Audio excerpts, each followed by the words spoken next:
The ferry cut through the harbour like a dull blade worrying at black silk, leaving behind a wake the colour of old pewter and carrying toward Liberty Island a cargo of tourists, voices, camera flashes, and one woman who, though she did not yet know it, had already been recognized.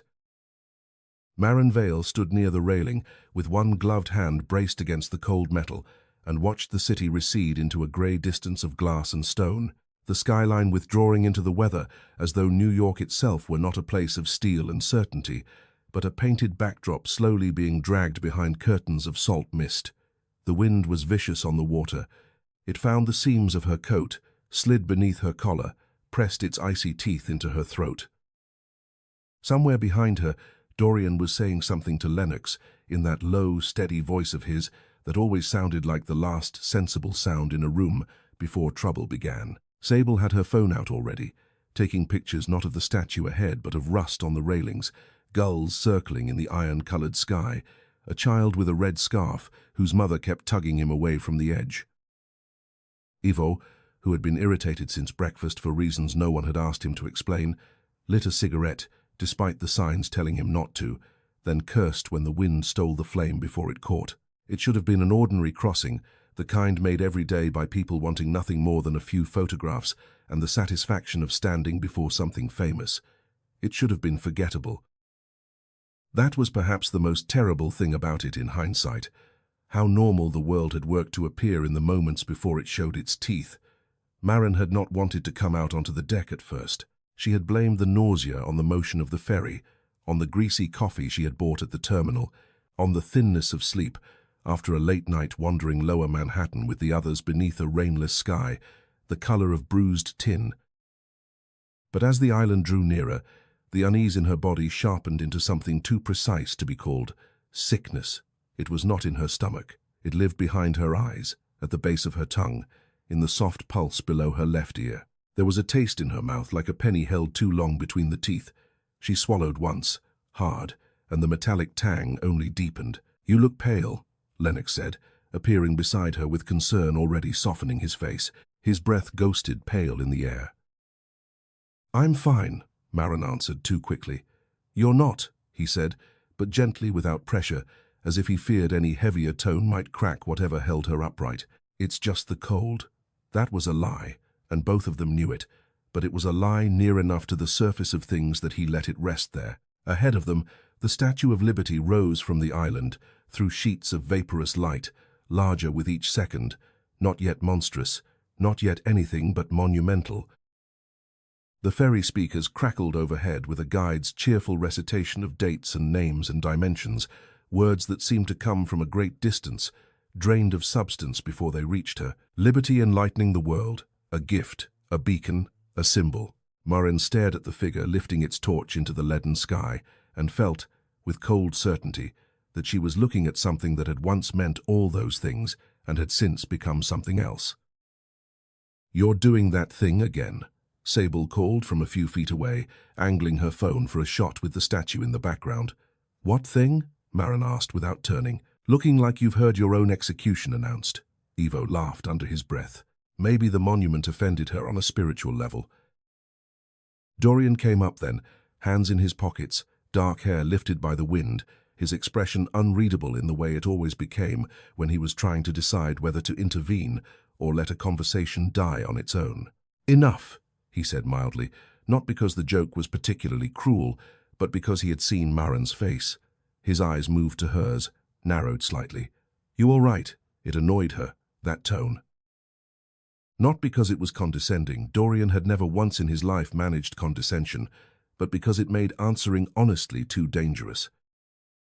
If she said no, if she admitted that the closer they came, the more the air seemed to press against her skin like a warning, that the back of her neck ached as if watched by something old and patient, that she could hear, beneath the engine and gull cry, and human chatter, a sound like a chain being dragged slowly over stone, then the shape of the day would change.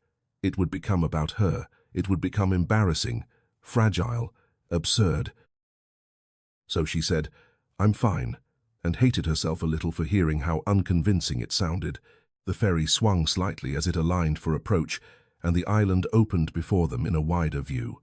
The pedestal severe and geometric, the star-shaped fort beneath it dark with age, the bare trees moving restlessly in the wind. Tourists pressed toward the railings. Phones rose. Voices brightened with that almost comic excitement human beings reserve for famous objects, as if proximity itself were a kind of grace. Maren tried to follow their gaze with the innocence it deserved. She tried to see only copper and stone and engineering, the calm upward thrust of the torch, the tablets held against the breast, the crown's 7 rays. But the wrongness in her body deepened, and with it came a certainty she could neither justify nor resist. The statue was not merely before her, it was aware. The thought arrived fully formed, without logic, and was so alien to her ordinary mind that for 1 second she could only stand very still and feel her own pulse beating in her throat like a frightened bird. Then the fairy drew closer, and she looked up. There are moments in a life so brief that memory preserves them not as continuities but as wounds. Years later, she would not be able to say whether the clouds had shifted or the ferry had turned or the wind had paused. She would only remember the face of the statue lifting above the harbour, green with age, severe and remote, and then not remote at all. The eyes changed first. Not shape, not colour, depth. They seemed suddenly less like hammered metal and more like hollows bored through a veil, openings into a darkness so complete it made the daylight around it seem thin and fraudulent. Maren stopped breathing. From each eye, slowly and with dreadful clarity, a line of dark red began to spill. It did not gush, it did not spray.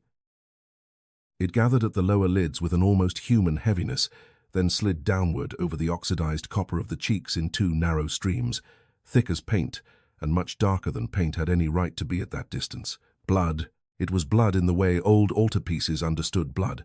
Solemn, vivid, impossible to mistake. For 1 suspended beat of time she could only stare, her mind refusing the evidence, even as her body accepted it. The statue was crying. The statue was crying blood. "Do you see that?" she whispered, though no one could have heard. Then louder, sharp enough to cut through the wind. "Do you see that?" Dorian turned at once. Sable lowered her phone. Lennox flinched. Ivo rolled his eyes, annoyed before he even knew why. Maren stepped forward so abruptly that her shoulder clipped another passenger, barely noticed the curse thrown after her, and pointed upward with a hand she could not keep steady. "The eyes," she said. "Look at the eyes. They all looked." Of course they looked, and of course none of them saw what she saw. "Maren," Dorian said, the word cautious now. "There's blood," she said. The taste of metal flooded her mouth. "It's coming out of Jesus Christ, there. Can't you see it?" Sable squinted into the grey light. Lennox wrapped both hands around the ferry rail, as though bracing himself to witness something terrible. Ivo glanced once, frowned, and looked back at her instead. "There's nothing there," he said. "Don't do that," Maren snapped, almost pleading. "Don't tell me that. Just look." "I am looking." His irritation sharpened. "It's a statue, Maren." Dorian took 1 step toward her. Not too quickly, not like approaching someone dangerous. That somehow made it worse. "Hey, breathe. Don't tell me to breathe. Then don't scream at strangers on a ferry."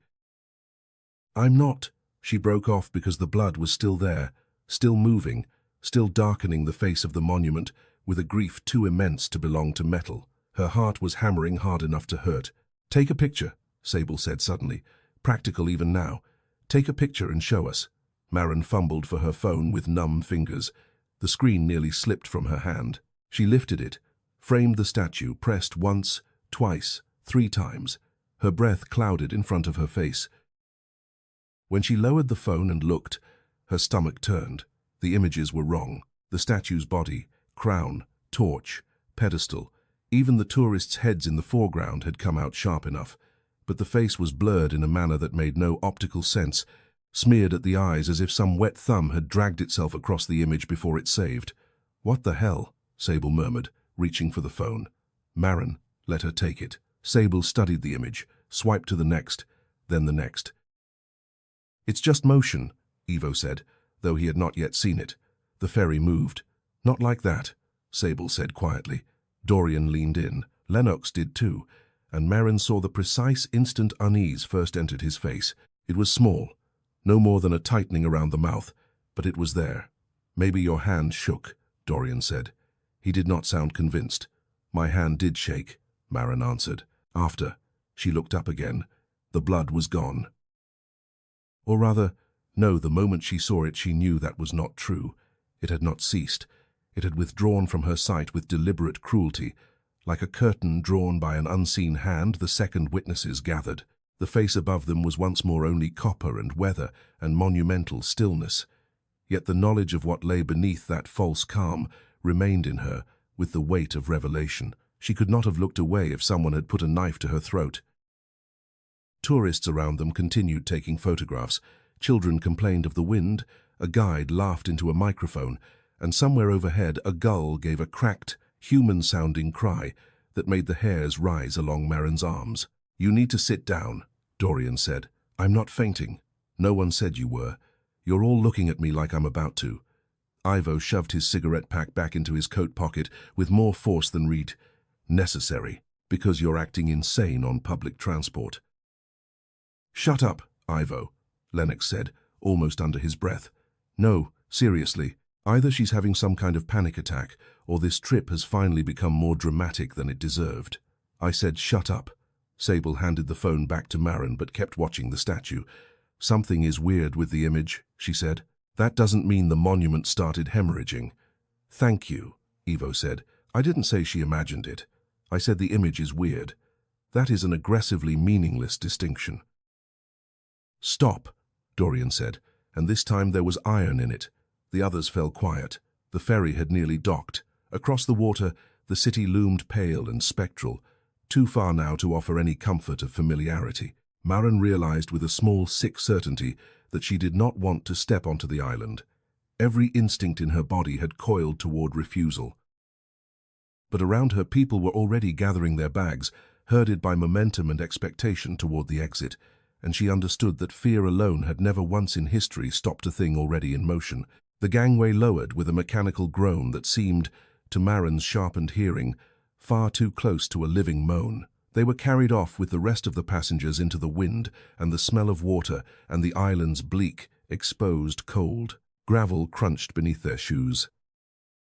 The pedestal rose before them like the base of a tomb meant for something larger than the dead. Maren kept looking up despite herself. She saw no blood now, but once seen, the possibility had infected the statue permanently.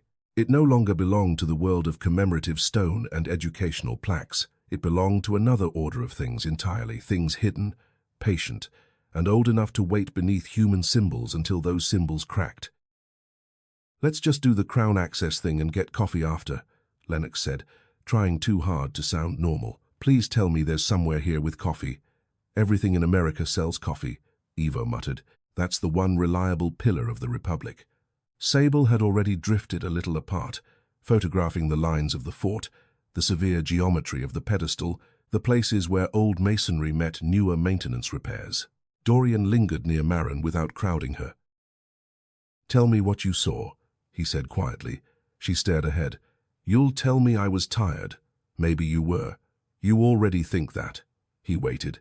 That was Dorian's gift and his curse. He waited so steadily that truth often walked into the silence of its own accord. Maren rubbed her thumb against the edge of her glove until she felt the hard little shape of the ring beneath. She had never taken it off for longer than a day in her life. Family superstition. Her mother had called it once with a smile that had not reached her eyes. "I saw blood," she said at last, "running from its eyes. Not rust, not rain, not a trick. Blood." Dorian looked at her for a long moment, and something in his expression altered not belief, not yet, but the recognition that her fear was too exact to dismiss with easy kindness. "All right," he said. "Then we keep an eye on you today." "That's not what I said. It's what I can do about it right now." It was such a Dorian answer that in any other moment she might have laughed. Instead, she turned away because beyond him, beyond the tourists moving in bright jackets through the winter-grey grounds, beyond the flag snapping in the wind, she had the hideous sensation that the statue's face had changed again. She looked up sharply. For one flashing instant she thought she saw the head inclined, not toward the harbor, not toward the city, but toward her. Not much. No impossible cinematic movement. Only the suggestion that the angle of the gaze had shifted by a degree too small for certainty and too precise for peace. Then the sensation vanished, leaving behind a ringing in her ears so severe it blotted out every other sound. She reached blindly for the nearest solid thing and found the cold stone of the pedestal wall. Under her glove, the ring on her finger burned. Not warm, burned. She hissed and jerked her hand away, but the heat remained, biting into skin and bone. And then, close enough to touch, though no one stood near her, a voice spoke at her ear in a whisper so low and intimate that it seemed less heard than remembered. The blood has returned. By the time they were back in Manhattan, the sky had lowered into a ceiling of dirty silver, and the harbor seemed to have sealed itself behind them, like a door shut softly by an unseen hand. No one said much on the return ferry. Lennox tried once, some brittle little remark about overpriced souvenirs and the universal disappointment of national monuments, but it broke apart almost as soon as it left his mouth, and the silence that followed was of a different species than ordinary fatigue. Even Ivo, who generally treated tension as something to be kicked until it made a joke, appeared content to stare out over the water with his jaw set and one knee bouncing in visible irritation.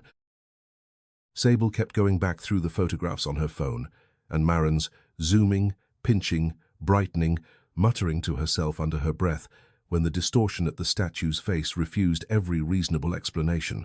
Dorian said almost nothing at all, but he did not let Marin out of his sight once. If she stopped at the ferry terminal to orient herself, he stopped. When they crossed toward the subway and she faltered at the curb because the screaming in her ears rose suddenly and made the city tilt, his hand closed around her elbow before she could decide whether or not she wanted help. It was all done gently, almost casually, yet Marin felt the shape of it as one feels the outline of a cage hidden under velvet. The city should have cured the feeling. It should have reduced Liberty Island to a bad episode, to wind and bad light, and some private collapse of nerve that would grow shameful under the ordinary brutality of Manhattan afternoon. But the wrongness that had begun on the water did not diminish among crowds and traffic and towers. It thickened. Lower Manhattan seemed arranged by an intelligence just slightly out of step with human use. Its streets too narrow where they ought to have opened, too open where she remembered confinement. Intersections appeared before she expected them, then vanished when she glanced back. At one point, waiting for the signal to change, she looked down the length of a side street and saw, for a single wrenching instant, not cabs and scaffolding and storefront glass, but a corridor of black water between walls of stone, smooth as oil and reflecting no sky at all. She blinked, and the vision collapsed back into an alley where delivery bikes were chained to a fence. She said nothing. Saying it would have made it more real, or else more ridiculous. She did not know which possibility frightened her more. Their hotel was a narrow, expensive place near the edge of Tribeca, all dark brass and hushed carpeting and floral arrangements, so immaculate they looked embalmed. In the lobby, beneath amber lamps and the false gentility of polished wood, the day's strangeness ought to have died from embarrassment. Instead, it followed them into the elevator like an invited guest. Sable kept glancing at Marin with the focused wariness of someone trying to solve a problem without first admitting its category. Ivo leaned against the mirrored wall with his arms folded and said, to no one in particular, I'm going to say what apparently everyone else is too sentimental to say. She's exhausted. That's it. We've all been dragging around this city on 4 hours of sleep and bad coffee. The ferry, the cold, the crowd, whatever. People hallucinate. She didn't hallucinate the photos, Sable said. The photos are blurred. At one point.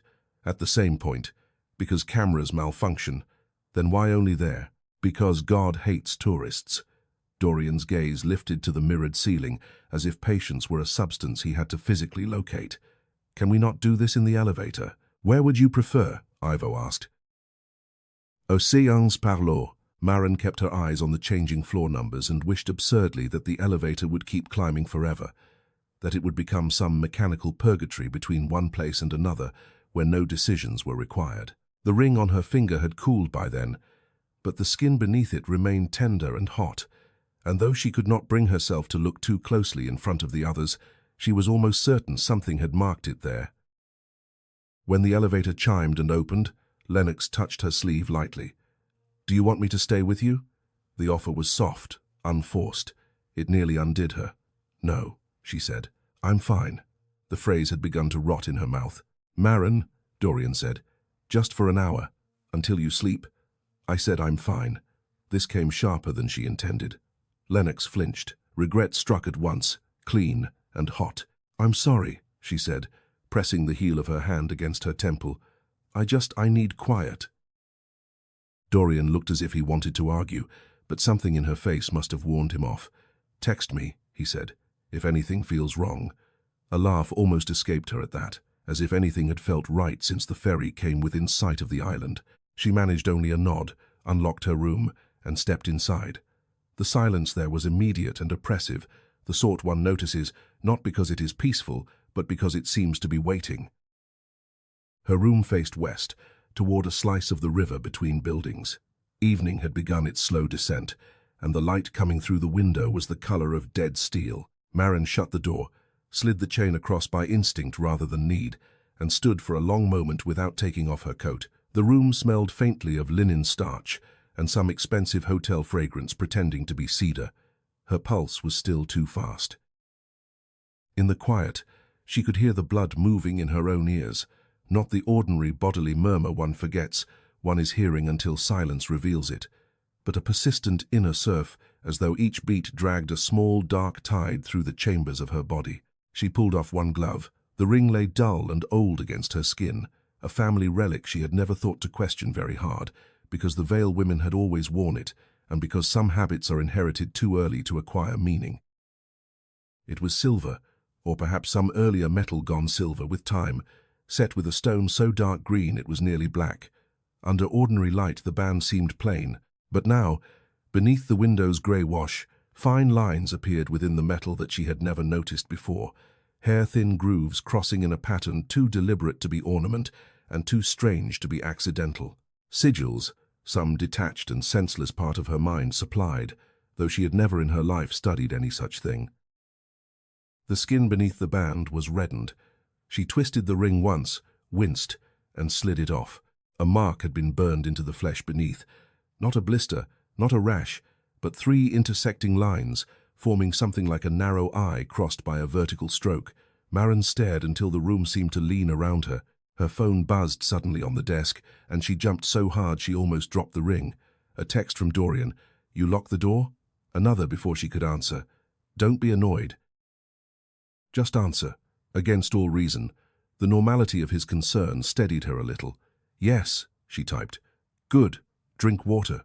That, more than anything else, made her want to cry. She set the phone face down, returned the ring to her finger because leaving it off felt impossible, then went to the bathroom and ran cold water until her fingers ached. The mark did not fade. Neither did the metallic taste at the back of her tongue. She drank from the glass anyway, though the water was too cold and carried some faint mineral bitterness that made her think of old pipes and deep places under stone. Afterward she drew the curtains halfway, changed without turning on the brighter lamp, and lay down atop the coverlet, still half-dressed, one hand over her eyes, intending only to rest for a few minutes. Sleep came not as descent but as seizure. In the dream she was already inside the statue. There was no threshold, no explanation, only immediate knowledge. She stood upon a spiral stair of iron so narrow that each step seemed cut for a body more patient with confinement than hers. The walls around her sweated darkness. Above, far above, some weak light shone down through latticed metal and vanished long before it reached her. Below there was no visible bottom. The stair coiled into blackness, and from that depth came the slow, measured sound she had half heard on the ferry. A chain dragged over stone, paused, then dragged again. The air smelled of rust and seawater, sealed too long from wind. Maren put a hand to the central support and felt not metal but something colder, something with the smooth grain of bone. Then a voice rose from beneath, female and vast and hoarse, with an age no human throat could survive, and said not in words but in understanding. "Look." Against all instinct, she leaned over the inner well of the staircase. At first, there was only darkness. Then 2 points of dull red appeared below, far apart and level with each other, and what she had taken for distance became scale. They were eyes, opening very slowly in the dark. Not human eyes, not even animal. something more ancient than either category, something that looked not at her but through her with a patience so immense it made her feel unborn. Blood began to run from them in long, silent streams, and as it did, the stair beneath her feet gave a shudder like a body trying not to scream. She woke with a strangled gasp and found herself half fallen from the bed, one hand clawing at the sheets, the room almost dark. For a moment she did not know where she was. The dream's architecture still seemed to surround her, the hotel walls no more than a thin paper wrapping around some deeper structure of iron and submerged stone. Then the ordinary room swam back into place, and with it a sound that did not belong there. A horn, low and mournful, rising from far away. A ship's horn. She lay still, listening. It came again. Long, desolate, threaded through with a grief so inhumanly steady that her skin tightened along her arms and neck.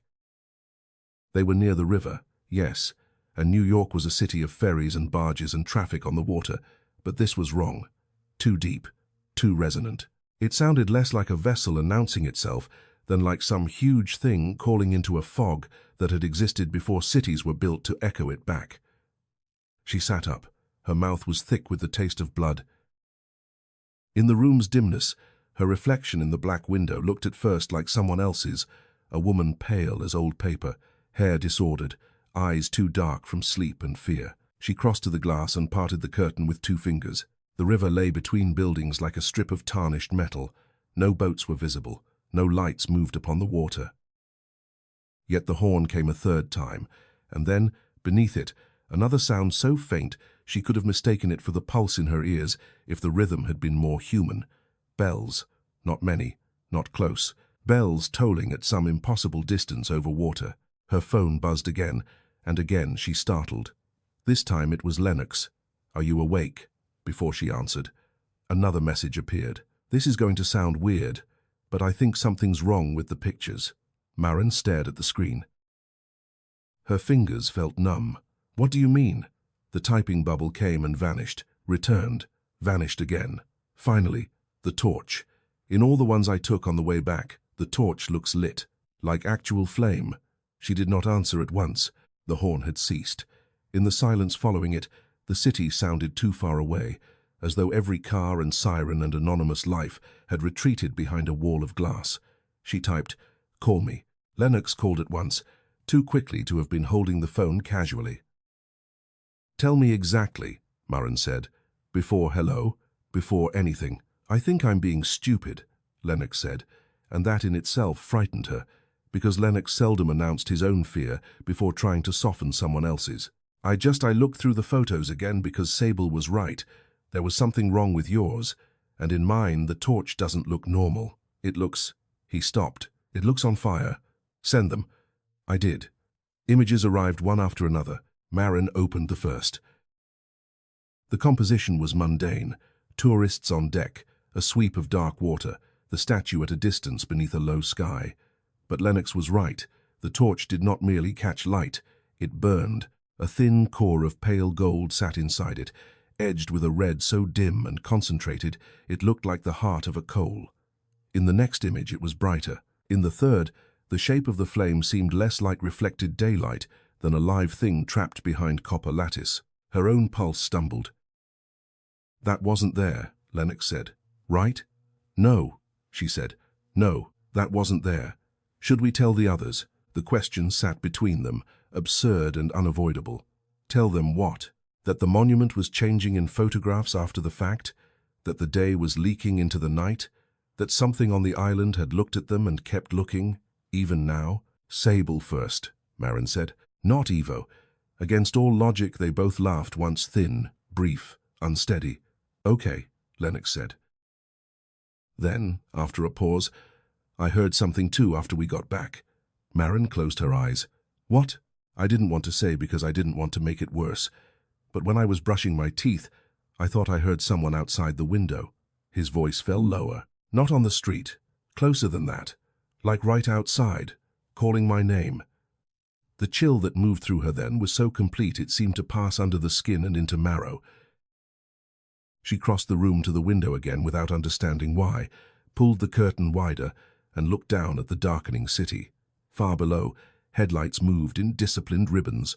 Above them, in the reflected black of the glass, her own face floated faintly over the room behind her. For one insane instant she thought she saw another face above her shoulder, taller than any human face had a right to be indoors, streaked dark beneath the eyes. She spun so violently the phone nearly flew from her hand. Nothing. Empty room, thick carpet, lamp, bed, her own coat over the chair. "Maren?" Lennox said, sharply now. "I'm here." She made herself breathe once through the nose, once out through the mouth. "Lock your window. It doesn't open. Then lock your door." "Already did." "Good. Are you scaring me on purpose?" "No. That is somehow worse." Another text flashed across the top of her screen while he was still speaking. "From Sable, stop whatever you're doing and come to my room. Now." Before Maren could answer, another message followed with a photograph attached. She opened it and forgot for one splintering second how to move. It was a close crop of one of the distorted images from the ferry. The statue's face enlarged until the blur became a ruin of pixels and streaked color. Sable had increased the contrast so hard the image was nearly abstract. Nearly, not entirely. Where the statue's eyes should have been, two dark channels could be seen descending over the cheeks, not perfectly formed, not enough to prove anything to a stranger, but enough. Enough for someone who had seen. Enough to make denial feel like a form of blasphemy. Beneath the image, Sable had typed only, "Tell me again there was nothing there."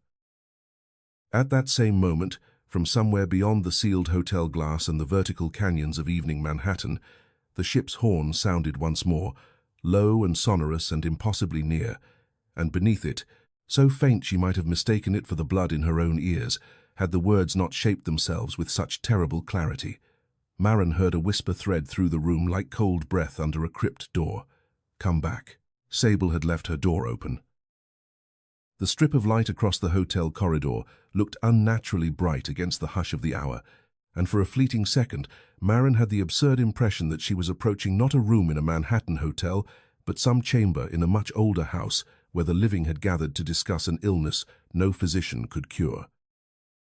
Dorian was already inside when she arrived, one hand braced on the desk, his attention fixed on Sable's laptop, with the concentrated stillness he always wore when alarm was beginning to harden into action. Lennox sat on the edge of the bed in his socks, knees drawn slightly together, fingers knotted so tightly that the knuckles had gone white. Ivo stood by the curtained window with both arms folded and the expression of a man being personally insulted by the existence of the supernatural. The moment Maren stepped in, all of them looked at her, and she knew from the quality of that silence that something had shifted. They were no longer humoring her.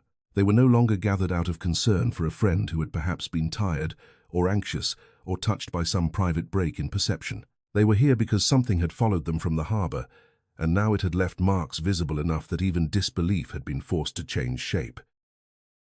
"Show her," Ivo said, though the words came without his usual bite. Sable turned the laptop slightly. The enlarged photograph filled the screen, grainy and overcorrected to the point of distortion, yet the dark streaks beneath the statue's eyes remained unmistakable once seen. They were not perfect lines. They were too broken for that, too caught in pixel noise and digital fracture. But that only made them worse. Perfect evidence belongs to ordinary disasters. This belonged to another order of revelation entirely, one that arrived degraded and half-veiled, as if the thing itself resented being dragged through human instruments. I ran edge correction, sharpened the contrast, isolated the facial plane as much as I could, Sable said, and her voice was steady only because she was forcing it to be. It shouldn't resolve like this if the original blur were just motion. It should break apart evenly, but it keeps preserving the same vertical channels. "Which means what?" Dorian asked. "It means there was structure in the distortion. Say it in English." "It means," Sable said, looking first at the screen and then at Maren, that whatever she saw affected the image. For a moment no one spoke. Outside, somewhere very far below, a siren passed and diminished. The room's heating clicked once in the wall with a small metallic throat-clearing sound that made Lennox flinch. Ivo exhaled through his nose and pushed himself off the window. "Fine," he said. "Something weird happened in a photo. Great. Amazing. Cameras glitch. Compression artifacts exist. and Lennox hears his name through a sealed hotel window because everyone is primed to lose their minds. Then explain the torch, Lennox said, more sharply than Marin had ever heard from him. The photographs lay scattered on Sable's bed now, printed at the hotel business center because she had wanted physical copies, something that could not be dismissed as a software quirk on one device. In each image the torch glowed with that same feverish inner light, a pale core burning through the copper cage like banked coals under ash. Ivo stared at them, jaw flexing once. "A reflection," he said at last. "From what?" Sable asked. "I don't know. The sun, glass, the water." "At dusk? Since when did I apply to be your physics department?" "Since you started speaking with confidence."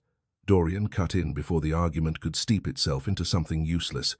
"Whatever this is, we need a sequence. Start with facts. Marin sees something on the ferry that none of us do. Her photo is distorted specifically at the face. Lennox later notices the torch looks lit in his own pictures. Lennox hears his name. Marin hears he looked at her. "What exactly did you hear in your room?" "The horn again," she said. "And then a voice." Ivo made an exasperated motion with one hand, but whether in protest or fear she could not tell. "What voice?" Dorian asked. "The same one from the island, I think. I don't know." The memory of it moved through her as she spoke, colder than the room, colder even than the wind off the harbor had been. It said, "Come back." Silence followed that. No one called it nonsense. No one even reached for the word. Sable closed the laptop halfway and sank onto the desk chair with the abruptness of someone who had at last hit the edge of theory and found a drop beneath it. "Okay," she said. "Then the question isn't whether something's happening. The question is what, or who," Lennox murmured. "Or whether we should get on a plane and leave this city tonight," said Ivo. "That too," Sable replied, though her tone suggested she considered leaving roughly as useful as outrunning weather. Marin had not realized until that moment how tightly she had been holding herself together. The room seemed overfull with air that was somehow difficult to breathe. Her ring had begun to heat again, not burning as it had beneath the pedestal wall, but radiating a steady warmth against her skin, like the pulse of something alive. She pressed the hand against her thigh, hiding the motion. "There's another fact," she said, surprising herself. "In the archives, before Jonah found me." All heads turned toward her. "There was a name in one of the construction records. Half erased, not complete, but I saw enough of it." She swallowed. "Wren." Sable's eyes sharpened immediately. "You didn't mention that." "I didn't know if it mattered." "It matters now," she said. "Why?" Dorian asked. Sable was already reaching for her bag, for the notebook she carried the way some people carried weapons. She flipped through pages, found a list, jabbed once at the paper, because when I went back through the public records after we got back, there were repeated references to a consulting chaplain attached to one of the subcommittees during the early foundation phase. The name was incomplete in the digitized scan, but the surviving letters matched Wren. "I thought it was clerical junk from the century when everyone needed a minister to bless a bridge. But if Marin saw it too, so what?" said Ivo. "A priest built part of a statue and now it cries. Is that the thesis?" "No," said Sable. "The thesis is that we are missing a layer of history." Dorian frowned. "You think the records were altered?" "I think the records were cleaned. Not the same thing." "How is that not the same thing?" "Because alteration implies one dramatic act. Cleaning is older, quieter, systemic. It's what institutions do when they want a thing to vanish without looking vanished." Ivo gave a humorless laugh. "You make conspiracy sound like interior design. History often is." Marin had gone very still. The name had struck something she could not explain. Not memory exactly, but the sensation of having brushed against a buried seam in herself. Wren. The syllable had the dusty weight of a family name read in old correspondence. Her mother's side of the family was full of stories half told and then withdrawn, of relatives no one named outright, of heirlooms inherited without explanations. The ring on her hand had belonged to her grandmother, and before that, to a woman whose portrait had hung for years in a dark hallway in the Connecticut house where Marin's mother grew up. Marin had once asked her name and been told only, "Don't worry about the dead, they keep their own." "My grandmother's maiden name," she said slowly, "was Wren."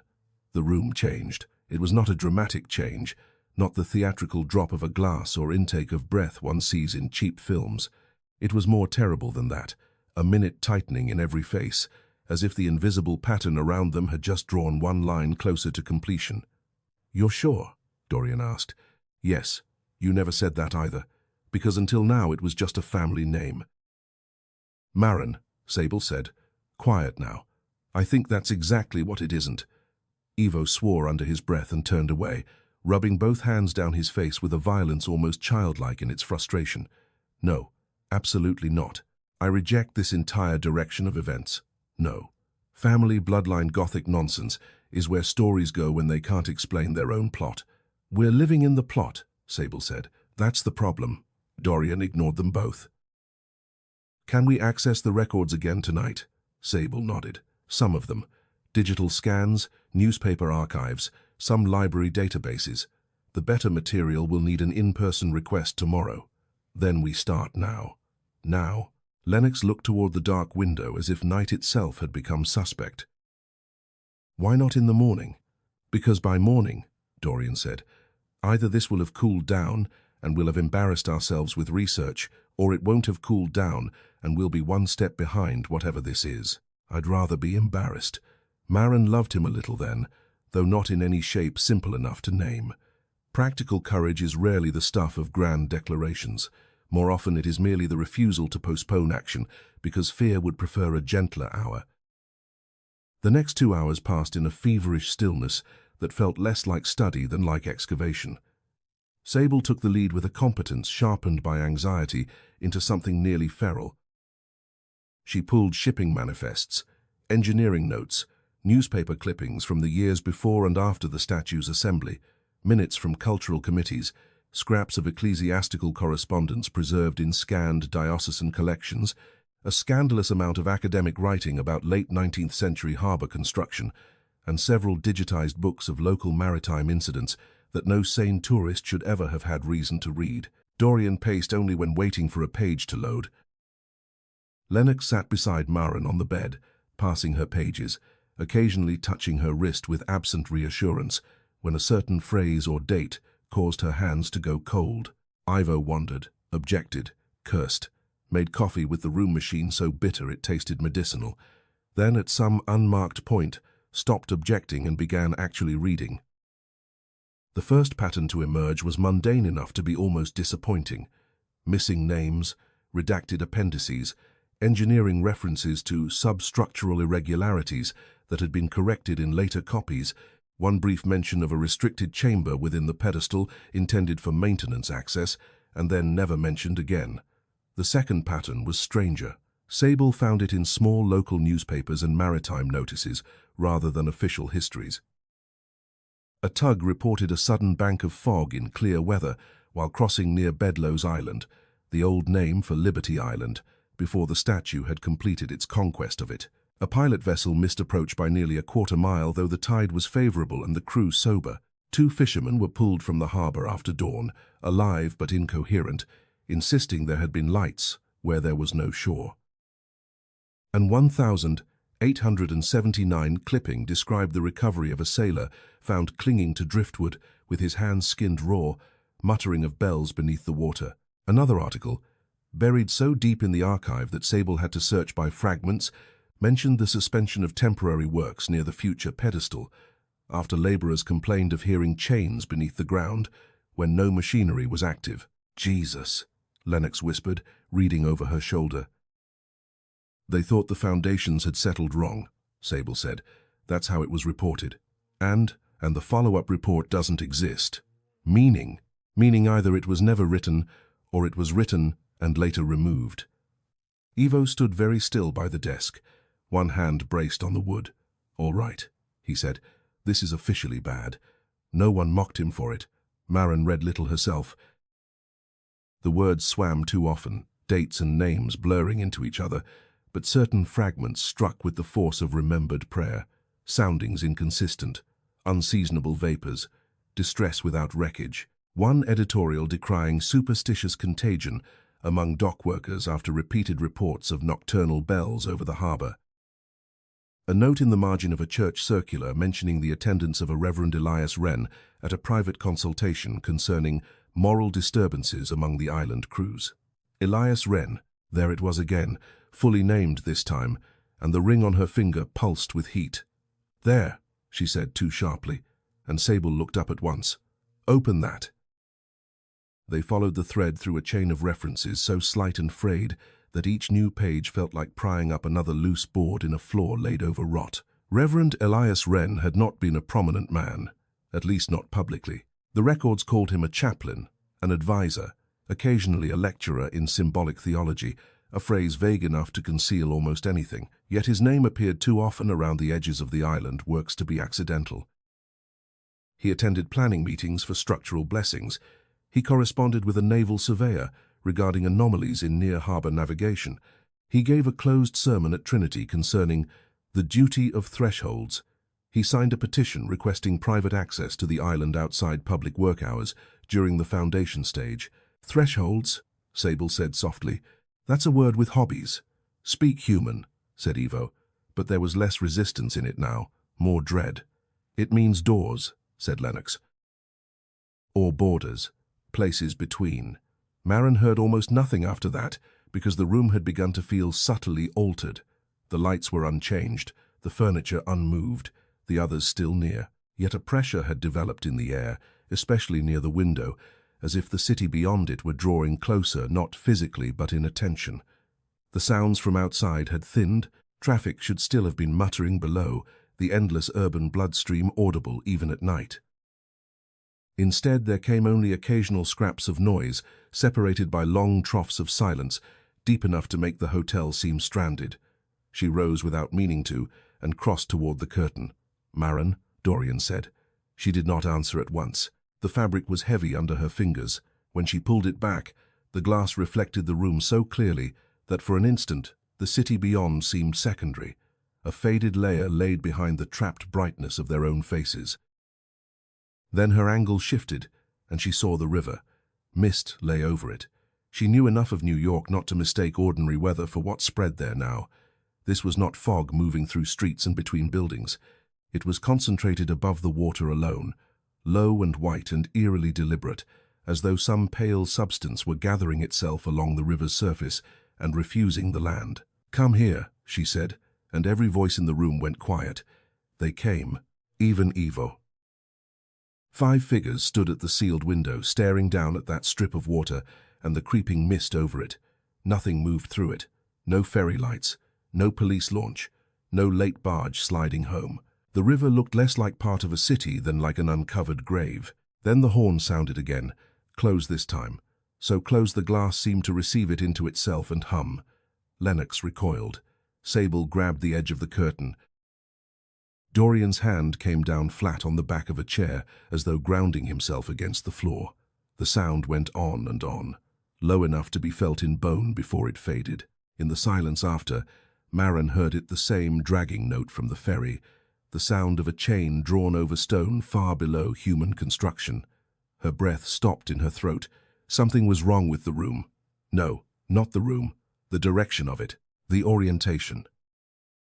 It was as though the wall behind the window no longer opened onto Manhattan alone, but onto some second geography lying beneath the first, an older dark of water and iron beneath the mapped city. "Back away," Dorian said, and though his voice was steady, everyone obeyed immediately. Sable shut the curtain. The room seemed to exhale. Evo laughed once, too high and brief to contain any real amusement. "Great," he said. "Fantastic. Now the weather is cursed." No one answered. Sable went back to the laptop, but more slowly now, as if she had been reminded that archives are dangerous chiefly when they begin to answer. "I found something else," she said after a minute. "Not official, personal papers. A catalogue entry from Columbia's Rare Books Index. Private collection, mostly unsighted, donated in fragments. One of the papers is listed as Field Notes, E. Wren Harbor Survey, restricted access pending conservation. Can we get it?" Dorian asked. "Not tonight." "But the archive opens at 9. We go in the morning." "We all go?" Lennox asked. "Yes," said Marin before anyone else could speak. They all looked at her. She did not know where the certainty came from, only that it had arrived complete. The fear remained. If anything, it had deepened, but beneath it something colder had taken shape, some hardening of the will that often comes only when dread has become too specific to evade. "This started with me," she said, "or with whatever saw me. If Elias Wren is part of it, I need to know why." Ivo opened his mouth, then shut it. Sable nodded once, already accepting the trajectory of the next day. Dorian studied Marin's face for a long moment and found, apparently, no weakness there he could gently reason with. "Then none of us wander off alone," he said. "Not tomorrow, not tonight. We stay in pairs at minimum, doors locked. Phones on. You're assigning battle formations in a hotel," Ivo muttered. "Yes," Dorian said. "I am." That nearly ended it. Practicalities are a mercy in the vicinity of the inexplicable. They divided rooms with the solemnity of children pretending not to be afraid of the dark. Lennox refused, as gently as possible, to sleep alone, and Sable admitted she had no particular wish to either. They took one room together. Dorian, after one look at Marin that made argument pointless, moved into hers with the stated intention of occupying the armchair and none of the bed, a promise she was too tired and too grateful to contest. Ivo lingered the longest near the door, his face lit from one side by the desk lamp and from the other by the pale seam of hallway light. "For the record," he said, not looking directly at anyone, "I still think there's a non-insane explanation for this." "Of course," said Sable. "And if you find it tomorrow, I'll write you a formal apology in calligraphy." "Good," he hesitated. "But if anyone hears anything tonight, call. I don't care if it's nothing." Then he left. Later, in the darkened quiet of her room, with Dorian asleep or pretending to be in the chair near the window and the city hidden behind drawn curtains, Marin lay awake, listening to the shape of the silence. The ring on her finger had cooled again. Her phone rested on the nightstand with the brightness turned low. Beside it, one printed page. Sable had insisted she take, because the line seemed important. It was only a copied fragment from a church memorandum, one line among many damaged and incomplete. Reverend Elias Wren, to advise on the matter of the island disturbance and on the preservation of the threshold under the proposed monument. Preservation, threshold, disturbance. The bureaucratic mildness of the words appalled her more than any overt horror could have done. It was the language of men who had looked at something monstrous and decided first how to file it. Sometime after midnight she must have drifted, not into true sleep, but into that porous borderland where thought loosens and the mind becomes a door left on the latch. She knew she had not dreamed, yet she saw, with a clarity beyond dream, a stretch of black water under a sky with no stars, and rising from it at impossible distance, the shape of the statue, not lit by city glow but by the faint interior burning of its own torch. It stood over the harbour like a sentinel exhausted past mercy. From its eyes blood moved in dark lines down the ancient face. Then another image came over it, not replacing but inhabiting it. Men in coats and hats on an unfinished island, lantern light shuddering in the wind, survey stakes, crates of tools, a priest in black bending over chalk marks drawn in a circle upon raw stone. She could not see his face. She knew him anyway. Wren. The name pulsed through her like a second heartbeat. Then the vision broke apart with a sound like metal striking metal, and she woke fully because someone was knocking very softly at the door. Dorian was on his feet before she could sit up. He crossed the room without noise and looked through the peephole. Marin pushed herself upright, the sheets tangled at her waist, pulse suddenly racing. Dorian remained still for 1 second, 2. Then he unlatched the lock and opened the door only an inch. In the hallway stood Lennox, pale and shaking, clutching his phone in one hand so tightly the screen lit the tendons of his wrist from below.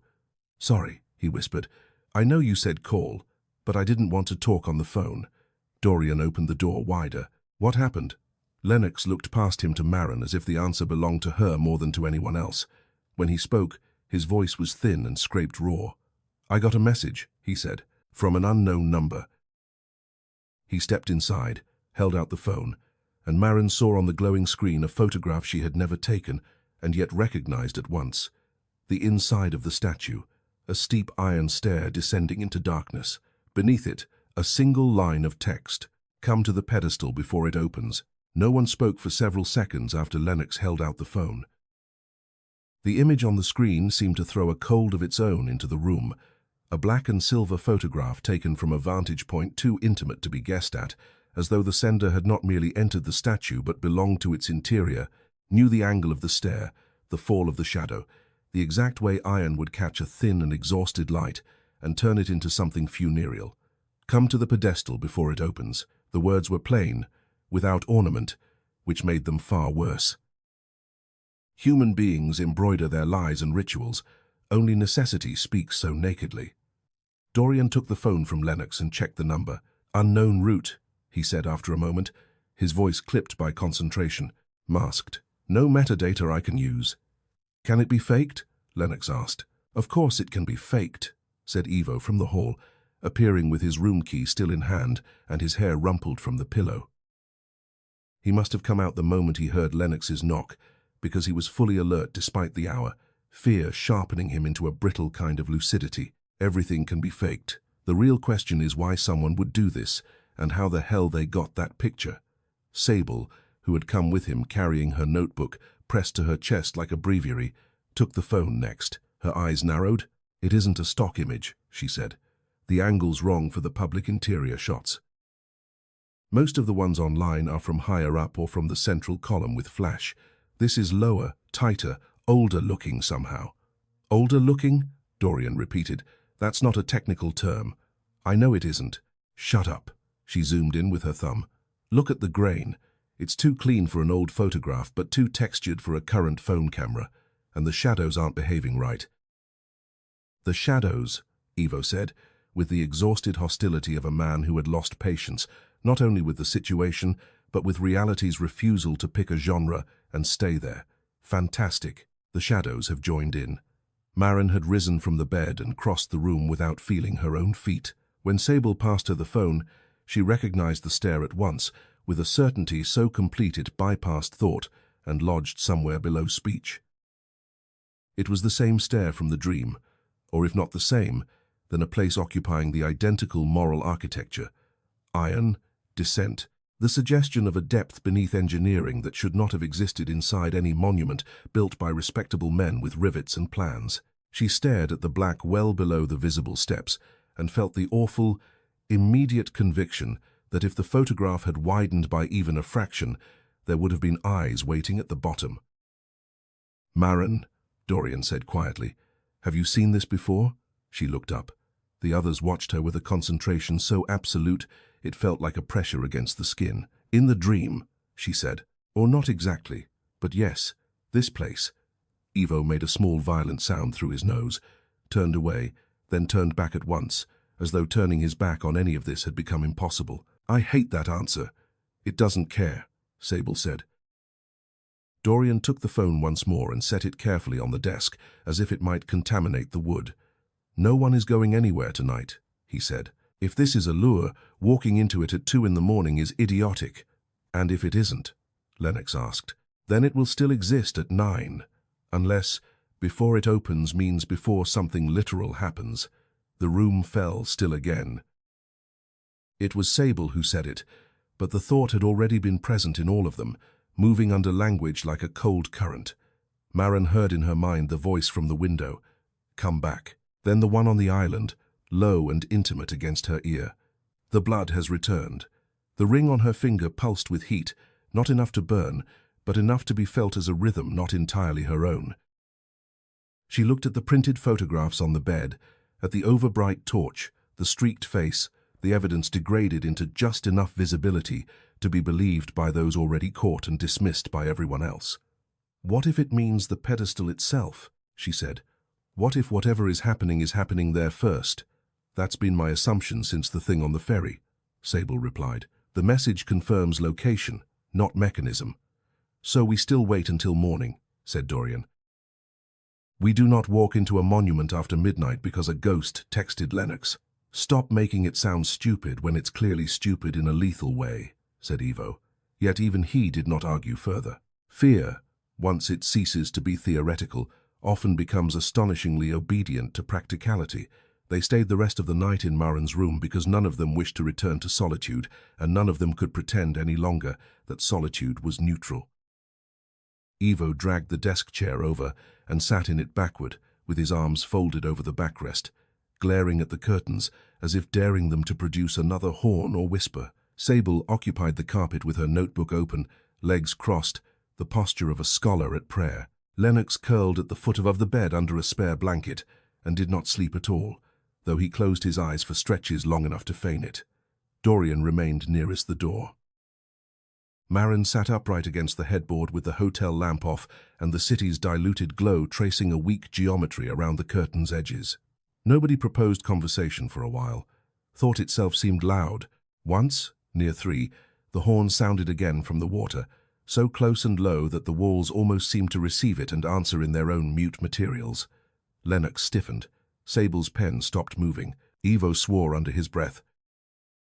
Dorian did not move, but Maren saw the tendons in his wrist tighten where his hand rested on his knee. Nothing followed the horn that time, not the bells, not the chain over stone, not the voice. The absence was not reassuring. It was the sort of absence one recognizes in old buildings just after a floorboard has creaked overhead and then gone still. At some point, fatigue laid its cold hand over all of them. Not sleep exactly, but a suspension, as if their bodies had decided to save themselves in fragments. Maren drifted in and out of a shallow dark where no dream fully formed, only impressions. Wet iron, lantern light, a woman's blind face turned upward under a crown of spikes, stone chalked with symbols that looked almost like maps until one noticed they had no destinations. When dawn finally seeped into the city, it did not arrive cleanly but as a graying of edges, a loosening of darkness into a pallor no kinder than night. Manhattan reasserted itself first by sound. Trucks, a siren, the hiss of tires on damp pavement. Human life returned in layers, and with it came a deceptive embarrassment, as though everything that had happened between midnight and morning might now be explained away by exhaustion and nerves, if only no one spoke too bluntly. But the phone on the desk still held the message. The photograph still existed. Maren's ring still burned intermittently with a small hidden pulse, and when she went to the bathroom to splash cold water on her face, she found that the mark beneath the ring had darkened from an angry red into a thin, bruise-colored sigil, sharp enough now to reveal its shape, an eye crossed vertically, ringed by 3 narrow strokes like rays or thorns. She stared at it until Dorian's knock on the half-open door made her start. "We leave in 20, he said. His voice was quiet, but the gentleness in it was careful, deliberate, as if he had decided that anything harsher might push her too far inward. "Okay." His gaze dropped to her hand. "Did it get worse?" "Yes. Let me see." She held it out. He studied the mark without touching it, his jaw tightening almost invisibly. "Does it hurt?" "Only when I notice it." A corner of his mouth moved, not quite into a smile. Useful feature. She wanted, irrationally, to lean her forehead against his shoulder and give the day up as something beyond her jurisdiction. Instead, she lowered her hand and said, "If this turns out to be a prank, I'm never forgiving any of you." "If this turns out to be a prank," he said, "I'll personally pay for your therapy." Downstairs, the city went on performing itself with almost offensive competence. Commuters moved through the morning in dark coats and fixed expressions. Coffee steamed from paper cups. Delivery trucks reversed with mechanical chirps. The ordinary world had never looked so much like a thin play erected over an excavation. They took 2 cabs to Columbia because none of them wanted to split too far apart, and because subways, in the context of bells underwater and hidden stairs, had become unappealing with a speed that required no debate.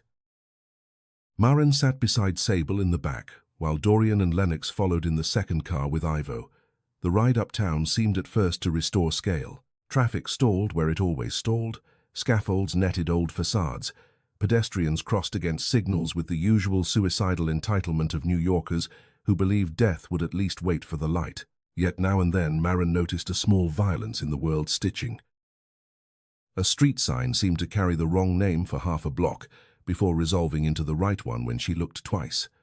A reflection in a bank window showed a sliver of water where there should only have been traffic. Near Canal Street, the cab rolled past a churchyard blackened by age, and for 1 second she saw, with brutal clarity, a row of men in 19th-century coats, standing among the stones and looking not at the graves but east, toward the harbour, as if listening for something the living had long since learned not to hear. She shut her eyes until the vision passed. Sable said nothing, though Maren could tell, from the slight stillness of her posture, that she had noticed. The archive building was colder than the street. Even heated public institutions often keep the climate of preservation slightly below human comfort, and this one seemed to take a grim pride in it. They signed forms, surrendered bags, received passes, and were instructed by a librarian whose kindness had the weary resilience of someone accustomed to scholars asking for impossible things. Sable did the talking because she could make obsession sound like methodology. She cited the catalogue entry for Elias Wren's field notes, invoked the urgency of a comparative research question, and persuaded the woman at the desk to let them consult the material in a supervised reading room while additional restrictions were checked. The room itself was long and pale, lined with tables, shaded lamps, and the particular hush produced when many intelligent people are trying not to disturb one another's dead. Maren had always loved libraries a little for that reason. The dead here did not rise screaming. They waited in acid-free boxes and trusted the living to be respectful. Yet when the archivist wheeled out the slim grey carton labelled Wren, Elias Harbour Survey, Private Papers, Maren felt the same tightening in her chest she had felt as the ferry approached the island, the same sensation of recognition moving in the wrong direction, as if she were not identifying something from her world, but being identified by something from another. "No pens," the archivist said. "Pencils only. Gloves if you handle the photographs. No flash photography, and if any item appears unstable, call me before attempting to unfold it." "We understand," Sable said with almost comical solemnity. The woman left them. For a moment no one reached for the box. Then Ivo, perhaps because he hated suspense more than he hated any of the rest of this, said, "If there's a cursed diary in there, I'm setting fire to academia," and lifted the lid. There was no diary, not at first, only a stack of folded documents tied with faded ribbon, a leather wallet cracked almost to powder at the edges, 3 glass plate negatives sleeved in modern paper, and a bundle of field notes on loose sheets browned so deeply with age that the ink seemed to rise from a dusk-colored fog. Sable breathed out like a woman opening a reliquary. Dorian took the first pages and spread them carefully on the felt support. At the top of the earliest sheet, in a neat 19th-century hand, was written, "Survey Record, Bedloe's Island Disturbance, the 14th of October, 1879. Beneath that, after several lines of measurements and coordinates, the handwriting shifted abruptly into something more urgent. Auditory phenomena repeated at low tide. Metallic reverberation under substrate without visible source. 3 labourers refuse further descent into foundation trench, alleging chains beneath the earth. Confession taken privately. Accounts inconsistent in detail, consistent in terror." Lennox swallowed audibly. Sable reached for the next page. Maren did not touch anything yet. She read from where she sat, the words entering her with the force of memory disguised as discovery. October 17. Dense vapor accumulates over eastern approach despite favorable wind. Survey markers appear displaced by several feet, though prior set was confirmed. Mr. Bell insists he reset them himself. Claims no recollection of doing so after midnight. 1 gull found dead on shore with eyes ruptured.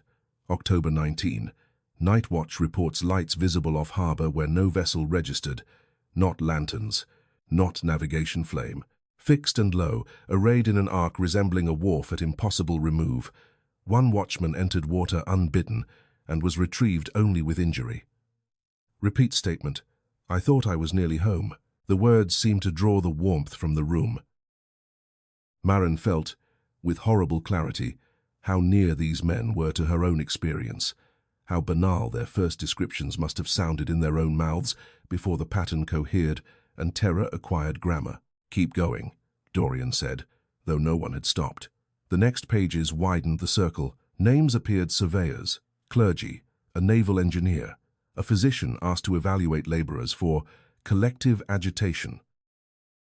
Then, more than once, a phrase underlined with such pressure the ink had nearly cut the paper: threshold instability. On one sheet, Elias Wren had sketched the outline of the island, and around it, a series of concentric notations linked by arrows and symbols Maren did not understand, but recognized with a sickness that made her fingers cold. 3 of those symbols resembled, in reduced form, the mark now dark beneath her ring.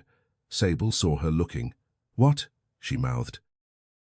Maren lifted her hand just enough to show the bruise sign, and Sable's face whitened beneath its concentration. "Later," Dorian whispered, not because he had seen, but because he sensed that if whatever was happening between them were spoken aloud in the reading room, the hush itself might fracture. They moved to the glass plates next.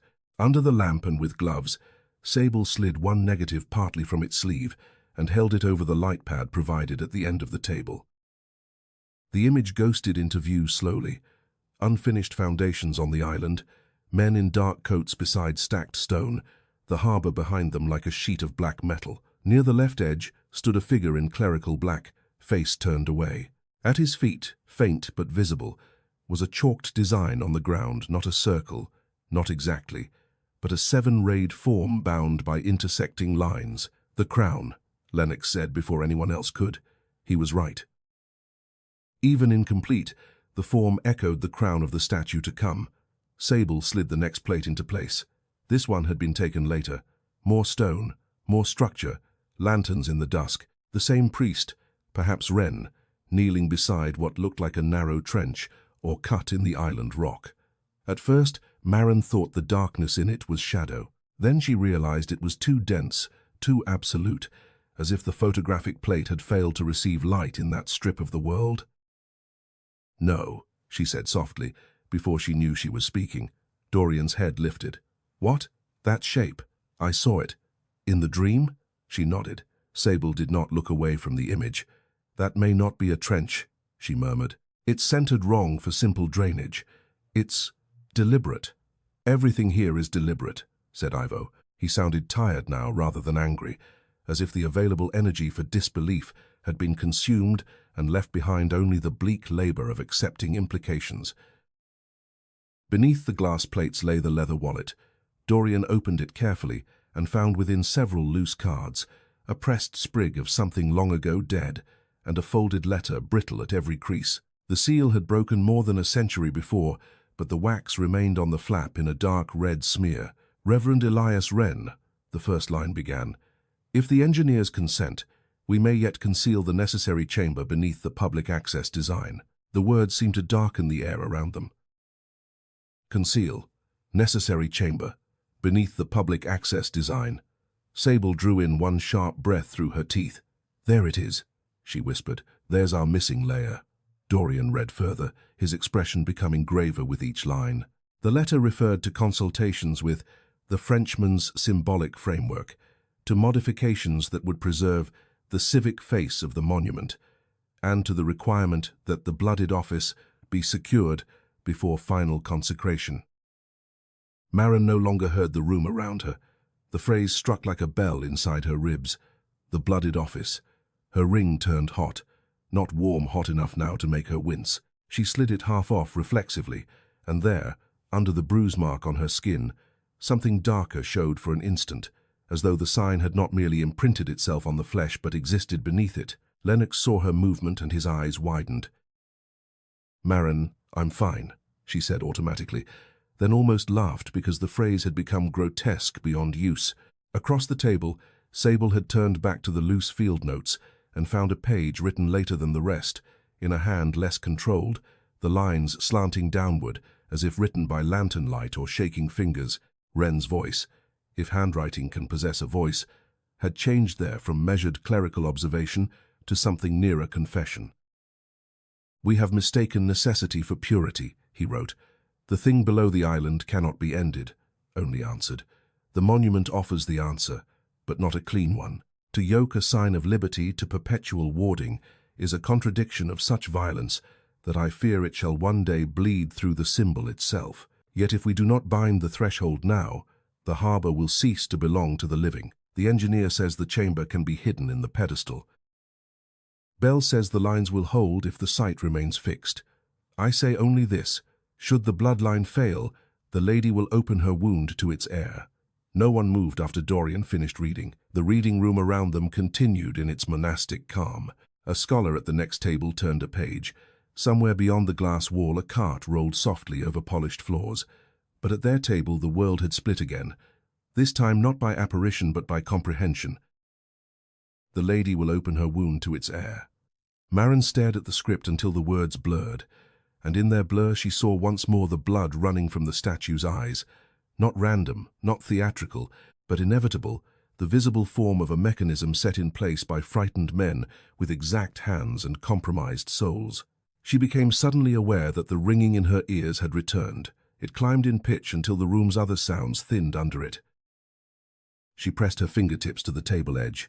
"Maren," Dorian said, very low, "look at me." She did. His face steadied first, then the room around it. "Breathe." She obeyed, because there was nothing else to obey that would not undo her. Ivo sat down heavily in the chair opposite, as if his knees had decided the matter without consultation. "So," he said after a moment, his voice flat with shock. "Great. Good. There is a hereditary cursed office hidden in the foundations of America." Sable did not laugh. Not hidden enough. Lennox had gone very pale. "If the chamber is real, then the message." "Yes," said Maren. Her own voice sounded far away to her. "It wants me there. Or something there knows you need to come," Sable said. "There's a difference." "Is there?" asked Dorian. No one answered.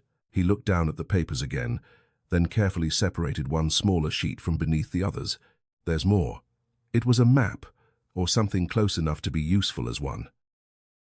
Not of the island entire, but of substructures, a cross-section of the pedestal and underlying stone, sketched in pencil and annotated with tiny notes in the margin. One section, tucked behind what appeared to be maintenance passages and support walls, was marked only with a single word: reserved.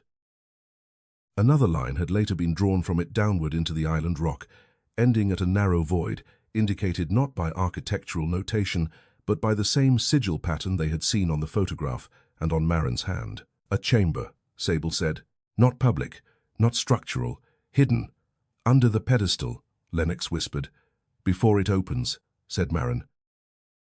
And at that exact moment, though the reading room was sealed against the outside world and bright with institutional calm, the lights above their table flickered once, not enough to plunge the room into darkness, only enough to make every shadow jump.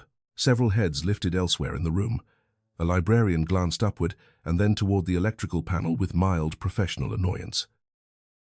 But Maren knew with the same certainty with which she had known the blood on the ferry that this had nothing to do with old wiring. The ring on her finger burned so fiercely that she bit back a sound. Beneath the hum of lights and distant footsteps, she heard, impossibly and unmistakably, a single low metallic drag, as if a chain had been drawn one link farther over, stone deep below the island, and the vibration had travelled, through history or blood or whatever law had now claimed her, all the way to the centre of her bones. The flicker passed so quickly that anyone outside their table might have dismissed it as a harmless stutter in an overworked electrical system, a trivial lapse in a building devoted to older failures. But at the centre of the room, among Elias Wren's papers and the map of the hidden chamber, the moment landed with the unmistakable force of acknowledgement. Maren's hand closed reflexively around the edge of the table, her knuckles whitening, the ring on her finger burning with such concentrated heat that she half expected to smell scorched skin. No one spoke until the overhead light steadied and the ordinary hush of the archive knit itself back together around them. Then Sable, whose fear always sharpened first into thought, said under her breath, "It reacted." "To what?" Lennox whispered. "To the map? To her," said Ivo, and this time there was no mockery in it, only a flat, strained honesty that sounded more exhausted than skeptical. Dorian's eyes stayed on Maren, not the papers. "Can you stand?" She realized only then that the room had begun to tilt at its edges, not visibly but morally, as if gravity itself had shifted its allegiance away from her body and towards some lower, hidden architecture beneath the city. "Yes," she said, though she did not entirely trust the answer. Dorian rose anyway, moving around the table with that same maddening care he had used since the ferry, never crowding her, never making his vigilance feel theatrical, only present. His hand hovered near her elbow without touching it. "We're done here for now," Sable looked up sharply. We can't be done. Not with this. She tapped the map with the back of her pencil. This is the first real indication we've had of an actual sealed access point under the pedestal. If there's a chamber, and if the message wasn't random, then whatever's happening is accelerating. Exactly, said Dorian. Which means we stop pretending this is just us and a box of papers in a library. You want to go back to the bureau, said Ivo, and the word came out like something bitten through. I want to go to the one group that appears to know more about this than a dead priest with bad handwriting. Maren forced herself to look down once more at the documents. The line from Wren's confession still seemed to pulse on the page with a sick private life of its own. The lady will open her wound to its heir. The phrase had altered the shape of her fear. Until now the terror had been external, atmospheric, almost spacious in its uncertainty. But heredity makes horror intimate. The thing on the island had not merely seen her. It had been waiting, through a century of weather and public devotion and hidden engineering, for blood to come back into range of its logic. We take copies, Sable said. Notes, not pictures. If we hand the originals back and then the Bureau decides to lock everything down, I want a trace of what we saw. That assumes they haven't already read all this, said Ivo. I'm sure they have, Sable replied. I'm not making notes because I think they're ignorant. I'm making notes because institutions edit memory. That sentence, delivered in a whisper among archive boxes and old paper, sounded less like theory than liturgy. They worked quickly after that. Sable copied names, dates, phrases, the rough shape of the substructure map. Dorian transcribed Wren's most important passages in a hand more military than academic, each line cut spare and exact. Lennox copied the phrase, blooded office, 3 separate times, as if repetition might force understanding. Ivo, after pretending not to help for perhaps 10 seconds, began sketching the chamber layout from memory with an engineer's instinct for lines and proportions he had never before mentioned possessing. Maren wrote almost nothing. She sat with her marked hand hidden in her lap and tried to master the small, cold tremors moving through her muscles. The papers felt no longer like historical evidence, but like an inheritance being handed across a century by men who had known precisely what sort of burden they were constructing and had gone ahead anyway. When they finally boxed the materials and called the archivist, the room had regained enough of its ordinary calm that the return of the grey carton felt indecently simple. The woman checked the contents, thanked them with professional warmth, and wheeled the box away, unaware that she was pushing across polished floors the documentary residue of a crime elaborate enough to become civic myth. Outside the archive, the day had sharpened into a cold, white noon. Students moved across campus with backpacks and coffee cups and earbuds, pursued by deadlines more ordinary than haunting. The world had resumed its usual talent for carrying on over buried things. For a brief and terrible moment, Maren understood why secrecy lasts so well in cities, because the machinery of daily life creates its own merciful blindness. Food, Dorian said immediately, practical as ever, before anything else. I'm not hungry, Maren replied. You're going to eat anyway. You're becoming authoritarian. I aspire to it. Under other circumstances she might have smiled. Instead, she let herself be steered toward a nearby cafe crowded with winter coats and student noise, the kind of place where the air smelled of coffee grounds, baked sugar, and wet wool drying on radiators. They found a back table. The chatter around them created a camouflage almost holy in its ordinariness. If anyone glanced their way, they saw only 5 tired young adults with notebooks and bad posture, not a group trying to work out why an American monument had begun to bleed for one of them. Say it clearly, Ivo said as soon as cups were on the table. No cryptic scholar language. What do we actually know now? Sable, who had already spread her notes between the sugar jar and Lennox's untouched tea, lifted a finger. 1. Late 19th century anomalies around Bedloe's Island weren't isolated maritime superstition. They were documented repeatedly by surveyors, clergy, and engineers. A second finger. 2. Elias Wren and others were investigating what they called threshold instability before the public completion of the statue. A third. 3. There was a concealed chamber integrated into or beneath the pedestal, hidden within the monument's design. A fourth. 4. Whatever was built there involved a hereditary role tied to blood. Her eyes flicked to Maren's hand and away. And 5. Wren believed the monument itself would one day bleed through the symbol if the bloodline returned. Meaning Maren, Lennox said softly. Apparently, said Ivo, and scrubbed one hand over his mouth. That still leaves the giant hole where we explain why any of this should affect the harbor now. Dorian leaned back slightly, coffee untouched before him. We don't need the full metaphysics yet. We need the immediate logic. If the message warned us to get to the pedestal before it opens, and if the old records describe the island as some kind of unstable threshold, then whatever was sealed there is losing integrity. Threshold, Lennox repeated, as in a crossing place. A seam, said Sable, a point where one state gives way to another. The old language is religious, but the structure is consistent. Something was pressing through. They couldn't destroy it, so they trapped the pressure under a symbol built to hold it. Liberty, Maren said before she meant to. They all looked at her. The words sat in her mouth with a bitter weight. They made liberty into a lid. Nobody answered for a second. Then Sable said, very quietly, yes. Outside the cafe windows, Broadway traffic crawled and surged in grey light. Maren watched a bus pass, then a cyclist in a yellow jacket, then a man walking a dog small enough to vanish under a banker's briefcase. The scene was so aggressively ordinary that when her phone buzzed on the table, the sound struck with an almost indecent force. Every head turned. She looked at the screen. Not a number this time. A news alert. Severe fog advisory for New York Harbor. Multiple inbound vessels delayed due to visibility disruption and navigation irregularities.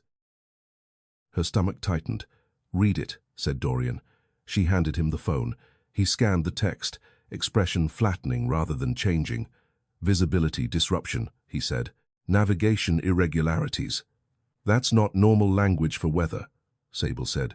It might be exactly normal weather language, said Ivo, though it sounded like an obligation now rather than belief. Fog causes shipping delays. Fog doesn't usually arrive with threatening text messages and bloodline symbolism, Lennox murmured. Almost immediately, Sable was pulling up marine traffic feeds on her laptop. The public tracking sites were patchy and delayed, but enough remained visible to make the skin at the back of Maren's neck tighten. Several vessels were bunching awkwardly outside the harbor approaches, their routes hesitating or looping in irregular arcs. One ferry appeared to have changed course twice within a span too short to make sense. Look at that, Sable said. They're not committing to entry. Maybe port control halted them, said Ivo. Maybe, said Dorian. Or maybe something in the approach is wrong. Lennox had gone very still. This is what Wren meant, isn't it? The harbor not belonging to the living anymore. The phrase hung there, too melodramatic for ordinary use, and yet exactly suited to the shape of dread gathering beneath the table's surface. Maren took a sip of coffee she did not want and tasted only metal beneath the bitterness. The ring on her finger was no longer merely warm. It seemed to answer something at a distance, a pull too faint to be called pain and too deliberate to ignore. The Bureau, she said. We need to go now. This time, no one argued. Even Ivo only nodded once, the movement abrupt and unwilling, like a man signing terms he despised but could not defeat. The ride downtown felt longer than the morning's ride uptown, though traffic was no worse. Fear rearranges time with a surgeon's precision. They crossed through neighborhoods Maren had walked days before with tourist curiosity and young person hunger, and each block now seemed inhabited by a second, hidden geography beneath the visible one. Near the river, the daylight itself looked wrong.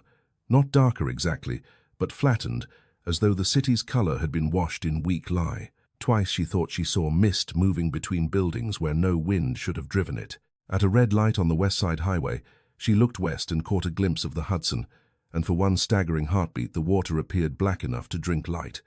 Then traffic lurched, and the illusion broke.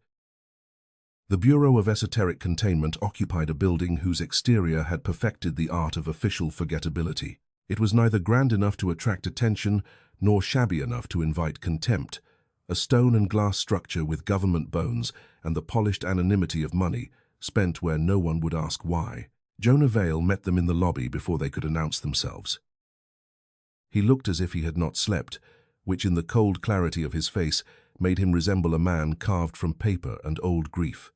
His gaze went first to Marin's hand. "It marked you," he said, not as a question. "You knew it would," she answered. There was more accusation in her tone than volume, but it landed. Something in Jonah's mouth tightened. "I hoped we had longer." "We found Wren's papers," said Sable, stepping in before the exchange could collapse into something useless. A chamber under the pedestal, threshold instability, hereditary blood office, and your predecessors using the monument as a containment structure. Does that simplify the briefing for you, or should we all keep pretending to discover things politely? For a moment, Marin thought he might refuse them. Then he exhaled once, turned, and said, "Come with me." The room they were taken to was not the same one in which they had first met Selwyn Voss and Agnes Rook. This one was lower, more secure, windowless, the sort of place designed for truths that disliked daylight. A steel conference table dominated the center. One wall bore a screen already lit with maps, diagrams, and feeds. Marin only half recognized before her attention fixed on the largest image. New York Harbor, seen from above, overlaid with shifting weather data and vessel positions. Around Liberty Island, the water bloomed with a ragged halo of white interference. "What is that?" Lennox asked. Agnes Rook looked up from the table as they entered. She wore the same severe dark clothes as before, but today there was a strain in her composure, a small, hard brightness in the eyes of someone whose worst predictions have begun arriving on schedule. "That," she said, "is why we stopped pretending this would remain local." Selwyn Voss stood near the screen with one hand in his coat pocket, the other holding a thin folder. Even under fluorescent light he seemed composed in a way that bordered on the inhuman, as if calm were not an emotion but an instrument he deployed. 3 inbound cargo vessels lost navigational coherence inside the outer approach in the last 90 minutes, he said. "Not communications, coherence. Their crews report conflicting visual data, false harbor lights, lane displacement, and at least one sounding of bells over open water. Port Authority has begun attributing delays to weather while we pressure them to suspend non-essential traffic." Marin felt the cafe coffee turn cold and ugly in her stomach. "It's spreading." Agnes nodded once. "The first harbor seal is failing along its observational plane first. Sight, bearing, approach. That is why you saw the eyes bleed before the harbor began to refuse entry. The symbol degrades in sequence." Evo stared at her. "You're talking about the statue like it has organs." "Not organs," said Agnes. "Functions." She touched a control panel and the screen shifted. A diagram of the statue appeared, not the public architectural rendering but a dense occult overlay of radiating lines, concentric sigils, and annotations resembling engineering notes translated into ritual terms. The crown flared with marked nodes. The torch glowed at the top as a kind of beaconing aperture. The face was ringed in a web of symbols that extended downward through the pedestal and deep into the island bedrock. "The monument was modified to serve as a multi-part warding mechanism," Agnes said. "The eyes constitute the outermost perceptual lock. They keep the threshold below aligned to the world's correct bearings. Once that lock is breached, direction fails before matter does. Harbors, roads, reflections, root systems, anything reliant on stable orientation begins to drift." Dorian's expression did not change, but his shoulders went subtly more rigid. "So the shipping disruptions are just the beginning?" "Yes." "How bad does it get?" It was Lennox who asked, his voice small against the room's machinery. Agnes hesitated. Selwyn answered instead, "If the breach continues, more vessels will fail approach. Then inland systems begin to degrade. Routing errors, visual displacements, local amnesia in zones nearest the river. In worst-case progression, the harbor ceases to function as a point of arrival at all." Evo let out one incredulous laugh. "That's not a sentence. Harbors don't stop being harbors. Thresholds do," Agnes said. "And once a threshold is lost, everything built upon its certainty is compromised." The word compromised felt obscene in its neatness. Marin stared at the diagram, at the dark web of lines running through the lady's face and downward into hidden chambers men had built, while the world above praised a gift of freedom. "Wren wrote that the monument would bleed through the symbol," she said, "and that the wound would open to its heir." Jonah closed his eyes briefly, as if hearing the sentence aloud cost him something. Selwyn, by contrast, inclined his head with clinical interest. You accessed Wren's warning sooner than we expected, sooner than you intended to tell us, Sable said. Yes, Selwyn replied, without shame. Because your cooperation is more valuable than your comfort. Dorian's hand flattened on the edge of the table. Then maybe start valuing honesty before I decide not to cooperate at all. For the first time, Selwyn looked directly at him with something like appraisal. You misunderstand your position. None of you are here because I value your consent equally. Try me, said Dorian. The air in the room changed. It was not raised voices that made it dangerous, but the sudden, naked collision between two different kinds of authority, the institutional kind that assumes its right to manage catastrophe, and the private kind that emerges in ordinary people when they decide that love has made obedience impossible. Agnes intervened before either could sharpen the moment beyond repair. Enough. We do not have the luxury of dominance displays. Her eyes went to Maren. The question is whether the Blood Office can still interact with the pedestal chamber directly. Blood Office, Maren said, the phrase tasting ancient and foul. You mean me? I mean the role tied to your line, yes. What do you want me to do? Silence moved once around the table. Then Jonah answered, Not Selwyn. Go to the pedestal. Maren laughed once, softly, because horror often leaves only laughter and blasphemy as forms of resistance. Of course. Agnes touched the screen again. The display split, one half showing the harbour bloom widening in pale interference, the other zooming into a subterranean schematic beneath Liberty Island. There, hidden among maintenance shafts and support walls, lay the same reserved chamber they had seen in Wren's notes. Below it, rendered in darker lines that seemed almost to resist the screen's light, was a narrow descending structure labelled only with old codic marks. The message was accurate, Agnes said. The pedestal chamber is the last stable access point before the deeper seal opens. Once that lower aperture breaches, the old architecture may no longer be traversable by living bodies at all. You say that like people have tried, Evo muttered. Agnes did not answer. Selwyn placed the thin folder on the table and opened it. Inside were old photographs, typed summaries, casualty sheets. Attempts were made during previous stress events, he said. Most did not end in recoverable terms. Lennox looked away. Dorian did not. And your plan? He asked. Selwyn's gaze shifted to Maren. We take the air to the chamber. We use the Blood Office to reinforce the failing observational lock and prevent full threshold breach. Every word in that sentence sounded premeditated, practiced, old. Maren understood, with a cold that reached deeper than fear, that he had been waiting to say it since the moment Jonah first found her. The room seemed to narrow around her. She heard Sable inhale sharply. Dorian's expression changed at last, not into shock, but into something harder and more dangerous than anger, because it had already passed through recognition. No, he said. You don't get to say that in a calm voice and expect us not to hear what it means. Selwyn's face remained still. It means the lock must be fed through its original line. Fed, Evo repeated. Jesus Christ. If the lock is reinforced now, Agnes said carefully, we may regain time enough to prevent full harbour inversion.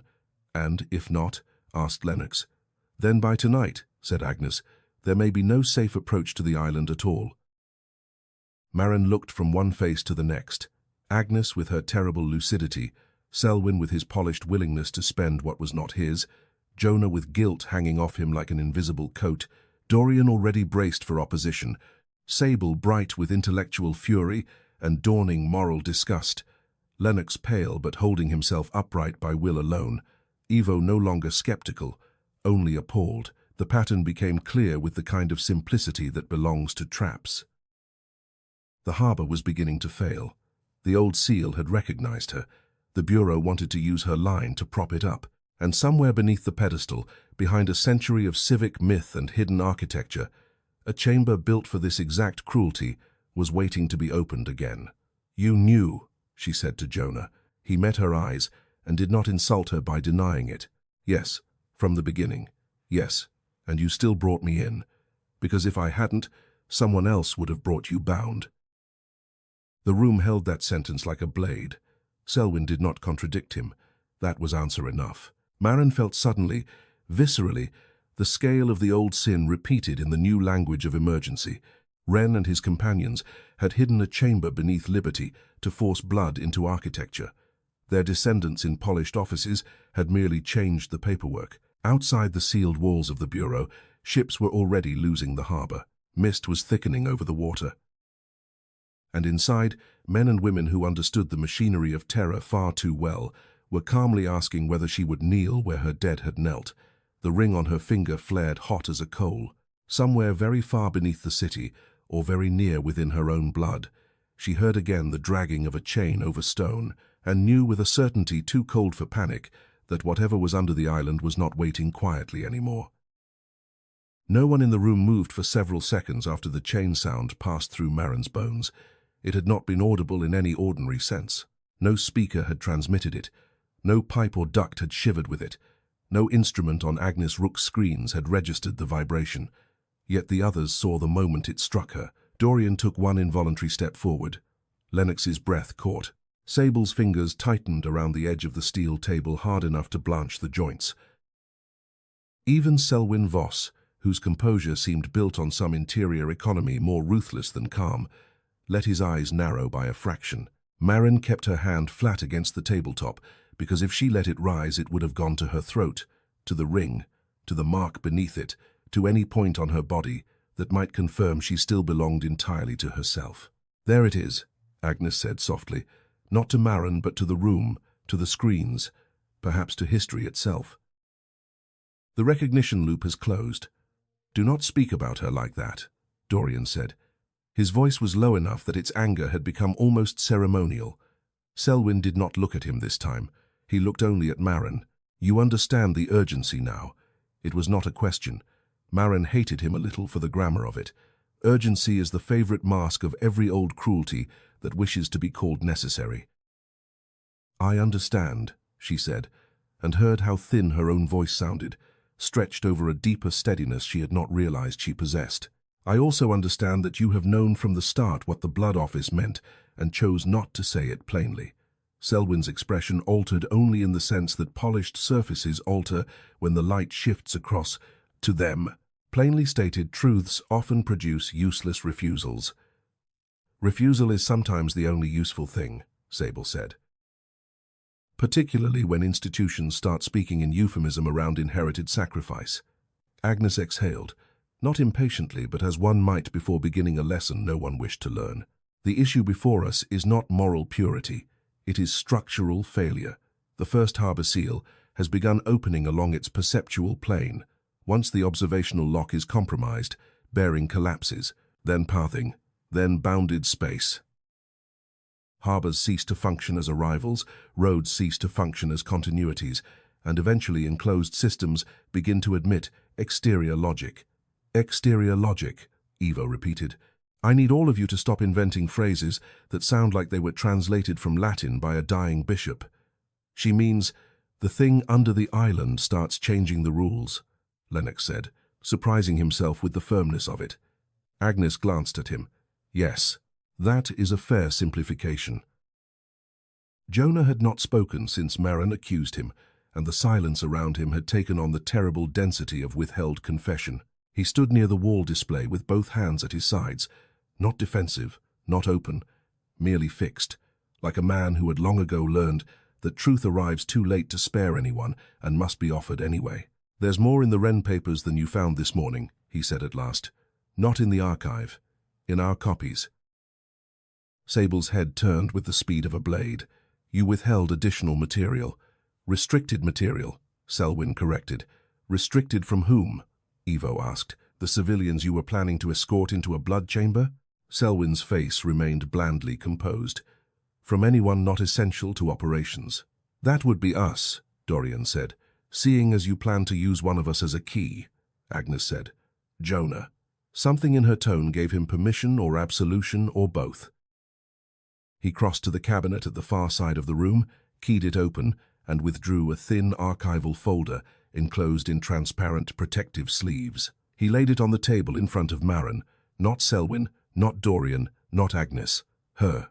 On the first page, in a hand she recognized at once from the archive, were the words, "Private Testament, not for committee record." Elias Wren. The title alone seemed to dim the room. He wrote a personal account after the consecration, Jonah said. It was suppressed from the official record even inside the bureau. I accessed it only after your name surfaced. Maren did not touch the page immediately. The paper looked more fragile than the other notes had, as if guilt itself had thinned the fibers. Dorian pulled the chair beside her slightly back and sat, close enough for solidarity, far enough not to crowd. Sable leaned in from the other side. The others gathered by instinct, even Selwyn, because there are documents that rearrange a room the moment they are opened. Maren lifted the first sheet. The writing began with no preamble, as if Wren had already spent his better language elsewhere and meant now only to leave behind what accuracy he could. We did not discover the corruption beneath the island in a single revelation, he wrote. We discovered it in reports no authority wished to dignify, in mariners' panic, in misaligned survey stakes, in the drowning speech of men recovered from a water they swore was not the harbor. By then the monument's design had advanced too far to halt without public scandal, and so the Committee of Thresholds persuaded itself that Providence had supplied us an answer by means of civic ambition. We would, they said, hide a ward in the body of a symbol and call the contradiction wisdom. Lennox shut his eyes briefly. Sable looked almost feverish with concentration. Maren turned the page. There followed a sequence of dated entries unlike the field notes, more intimate, more unstable. Wren described the first nights on Bedloe's Island, when laborers refused the foundation trench because they heard chains moving below the earth. The arrival of a French symbolic consultant whose name had been struck out in the copy the Bureau held. Though enough pen pressure remained beneath the ink to show that someone had once wanted him erased. The survey of tidal anomalies around the island, the physician's report on men who walked into the water believing they saw gaslights on a pier just beyond the fog. Then the crucial passage came, and once it began, Maren felt the floor of the room give way under history. It was Mr. Bell, the engineer, who first proposed that the monument itself be altered not merely to stand above the breach but to govern it. Wren wrote, "The lady's torch would serve as a warding flame. Her crown, if correctly proportioned, would divide and bind the outward pull into fixed radial terms. Her face, God forgive us, would be made to look upon the threshold perpetually, and in that gaze the thing below might be held in alignment with our world rather than its own. The pedestal would conceal the chamber would conceal the wound would conceal the sea." "The wound," Maren whispered. She saw again the blood at the statue's eyes, the distortion in the photographs, the phrase from the message, "Before it opens." It had never been metaphor, or rather, it had been metaphor only because metaphor is sometimes the nearest language human beings can bear for machinery built around horror. She kept reading. "We argued then not over whether to bind it, for no sane man among us believed it could be left to widen, but over the cost of the binding. The committee had already concluded that no architectural ward alone would hold. The threshold answered blood and passage. It would require a living office, renewed through inheritance, so that the seal might remain in relation to human will even after those who fashioned it were dust. I objected. I objected in language theological, then moral, then desperate. I said that if liberty were made to stand upon hereditary sacrifice, then the symbol would rot from within, however bright it shone to the public eye. I said a monument fed by hidden blood would one day remember the blood and ask for it back. I was overruled. No one spoke. Even the screens seemed quieter. Maren could feel every pair of eyes in the room turned not merely toward the pages, but toward the line of her hand, resting beside them, the ring dark on her finger, the bruise mark beneath it, hidden and yet already present in everyone's thoughts. Dorian's jaw had gone rigid enough to sharpen the muscles under the skin. Sable's lips were parted very slightly, as though she had forgotten to finish a breath. Evo had the expression of a man watching a slow-motion collision and discovering too late that the vehicle was familial, civic, ancestral, all at once. Jonah looked at nothing. Agnes looked only at the paper, and Maren, for the first time, understood that Agnes's apparent coldness was not indifference but a discipline so severe it had nearly calcified into style. She read on. The line selected was not noble. That too must be written. It was not a saintly house nor a house condemned. It was merely one with the requisite susceptibility in prior generations to the island's call. The woman chosen came not in chains but under persuasion, made charitable by emergency. We promised stewardship, consecrated purpose, a line sheltered by knowledge. I knew even as the words were spoken that they were indecent. Her name was Alina Wren. She stood in the chamber beneath the unfinished pedestal and gave her blood to the lock, while above us men celebrated engineering. The flame was set weeks later. The newspapers called it Triumph. Maren stopped reading. The name had entered the room like a second person. Alina Wren. Her mouth went dry. Somewhere in the blurred museum of family memory, a portrait shifted into place. The dark hallway in her mother's childhood house. The severe woman painted in old oils, one hand gloved, the other resting on a chair back, the face too stern to be called beautiful and yet impossible not to look at, because the eyes had seemed painted from life, with an attention bordering on fear. She had asked once who it was. No answer had come, only that strange sentence from her mother. "Don't worry about the dead, they keep their own." "Alina," she said, though whether to herself or the room she did not know. Jonah's face altered in that tiny, painful way faces do when a hidden fact lands where it always belonged. "Your direct line," he said. "As far as we can tell." Dorian turned to him with such clean fury that for a second Maren thought he might cross the table. "You knew that too?" "Not with certainty until yesterday. And that makes this better?" "No," said Jonah. "Nothing makes it better." Selwyn's voice entered then, controlled and unsoftened. "The specifics of lineage do not change the immediate necessity." Dorian actually laughed, once low and disbelieving. "Of course that's what you heard." Selwyn met his gaze with the grave patience of a man long accustomed to being hated for practical reasons. "What I hear is a harbor approaching systemic collapse. 3 additional vessels have aborted approach in the last hour. One harbor pilot is in medical care after guiding his launch toward a non-existent eastern berth. The Port Authority has begun shutting traffic lanes. If the chamber under the pedestal can still be reached by the Blood Office, we have a narrowing interval in which to act." "Act how?" Maren asked. Her own voice startled her. It sounded steadier than she felt, almost detached, as though some older and less fragile self had risen to speak through her, while the rest of her watched in cold disbelief. Agnes answered this time. "There are 2 possibilities. The first is reinforcement. If the old lock still accepts the line, we can stabilize the observational breach and gain time." "By using her," Dorian said. Agnes did not insult him by denying it. "Yes." "And the second?" Sable asked.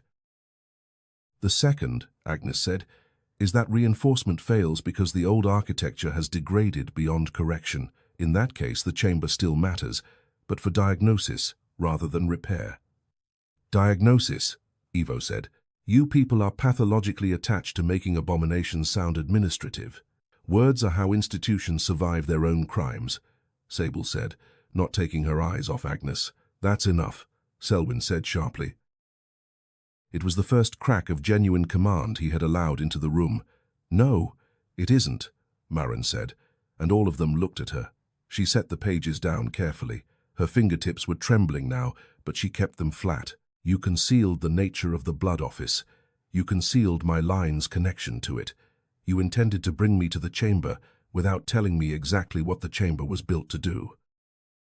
So before anyone asks me for cooperation again, I want the truth spoken in ordinary language."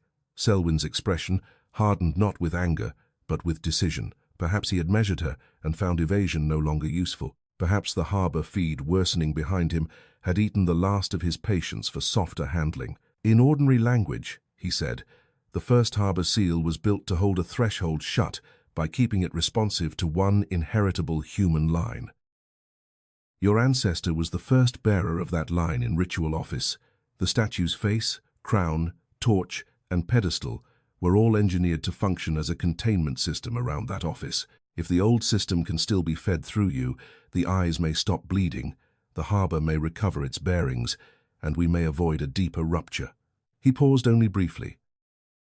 "If it cannot, then the chamber may show us how far the old seal has failed, and whether anything new can be built before the breach widens beyond the island." "Fed," Maren said again, because the word had lodged under her ribs like a barb. Meaning blood, meaning contact, lineage, and probably blood, Agnes said. There was no pleasure in her frankness. The old seal was not elegant. No, Maren said. It doesn't sound elegant. She looked down again at Wren's testament and found another paragraph near the end, overlooked in the room's first shock. She read it silently first, then aloud because everyone else deserved the wound too. If any descendant of Alina should one day be brought below to sustain what we have made, let this be left where mercy may someday reach it.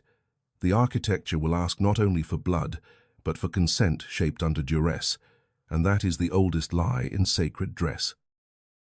If there remains in that future hour any wiser company than ours, let them not preserve the seal merely because we built it. Let them judge whether a thing made in fear deserves continuation. The words altered the room more profoundly than any raised voice could have done. Dorian closed his eyes once, briefly, as if receiving benediction from a dead man who had understood too late. Sable's face had gone almost white with vindication and grief.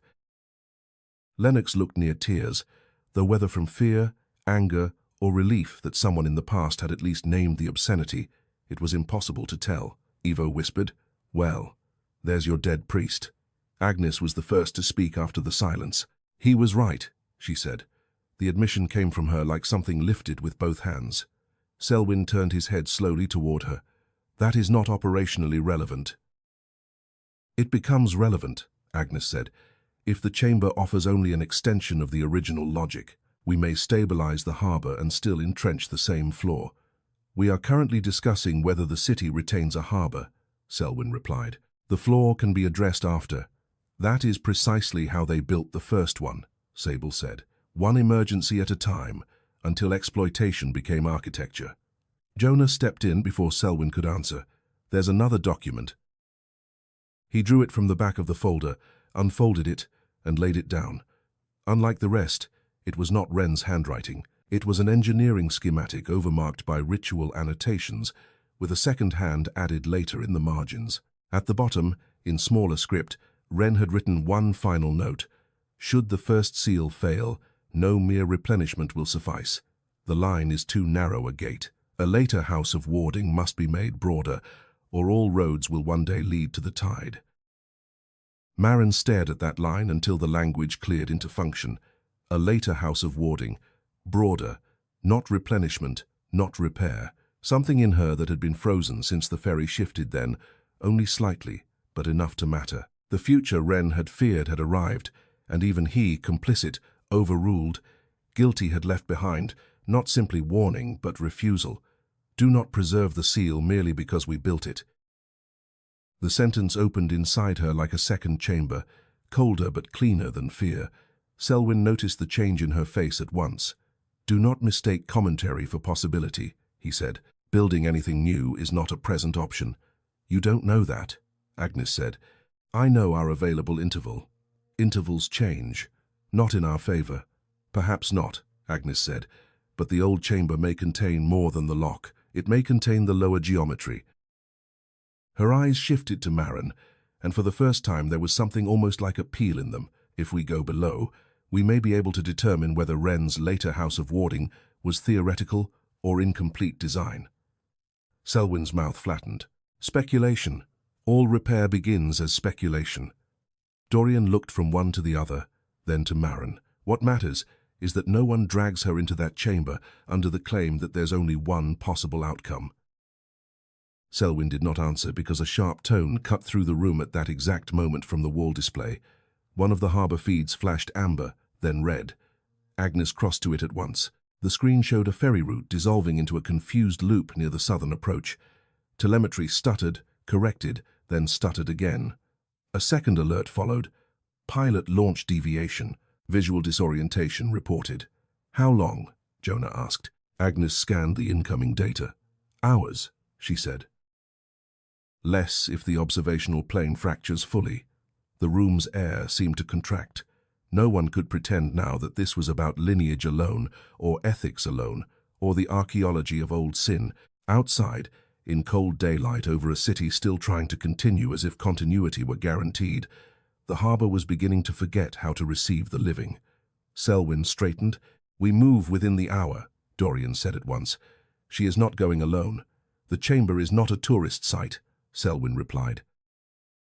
Then it will have to endure some disappointment, Dorian, Maren said, and he turned toward her immediately. She did not know yet what she meant to ask of him, only that whatever came next could no longer be met with the stunned passivity of being chosen by old systems. Wren had left a warning. The Bureau had left omissions. The harbor was worsening. And beneath the pedestal, behind public stone and copper and history, there waited the room where Alina Wren had given blood, while men above celebrated liberty in the language of triumph. Maren looked at the pages one last time, then at the red interference widening around Liberty Island on Agnes's screen, and understood with a kind of exhausted certainty that the next step would not merely be into danger, but into inheritance made physical. "We go," she said, "but we go with the truth." They left the Bureau under a sky that seemed to have been rubbed thin by invisible hands.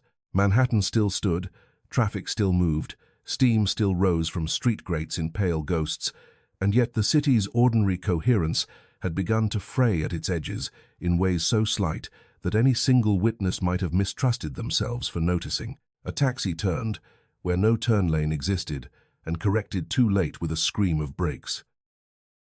Two cyclists near Battery Park stopped in the middle of the path and stared at the water as if they had forgotten which direction the river belonged to. On a digital map display bolted outside a transit shelter, several route lines flickered, vanished, and returned half a block displaced. These were not spectacles. That was what made them terrible. Catastrophe had not yet chosen grandeur. It had begun instead with bearings, with approach, with the tiny unnoticed agreements by which a city remains a city, and not a maze of surfaces laid over panic. Maren saw all of it from the Bureau vehicle's back seat, and felt, with each block southward, the answering pulse of the ring at her finger. The mark beneath it had darkened, until it no longer resembled bruising so much as ink pressing up from under the skin. Beside her, Dorian sat with one arm braced against the door, and his body angled slightly toward hers, not touching, not crowding, but making of his presence the same wordless promise he had been making since the ferry. "You will not face this alone, if I can stand in the way of it." Sable sat opposite with her notebook open on one knee, though she had not written in several minutes.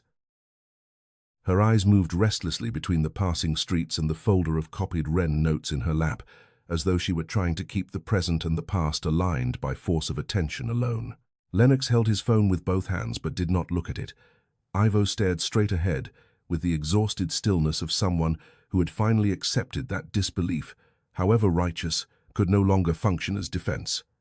In the front, Agnes Rook said little. Selwyn Voss said nothing at all. Jonah, seated half-turned in the passenger seat, kept checking messages from the harbor teams and growing paler with each one.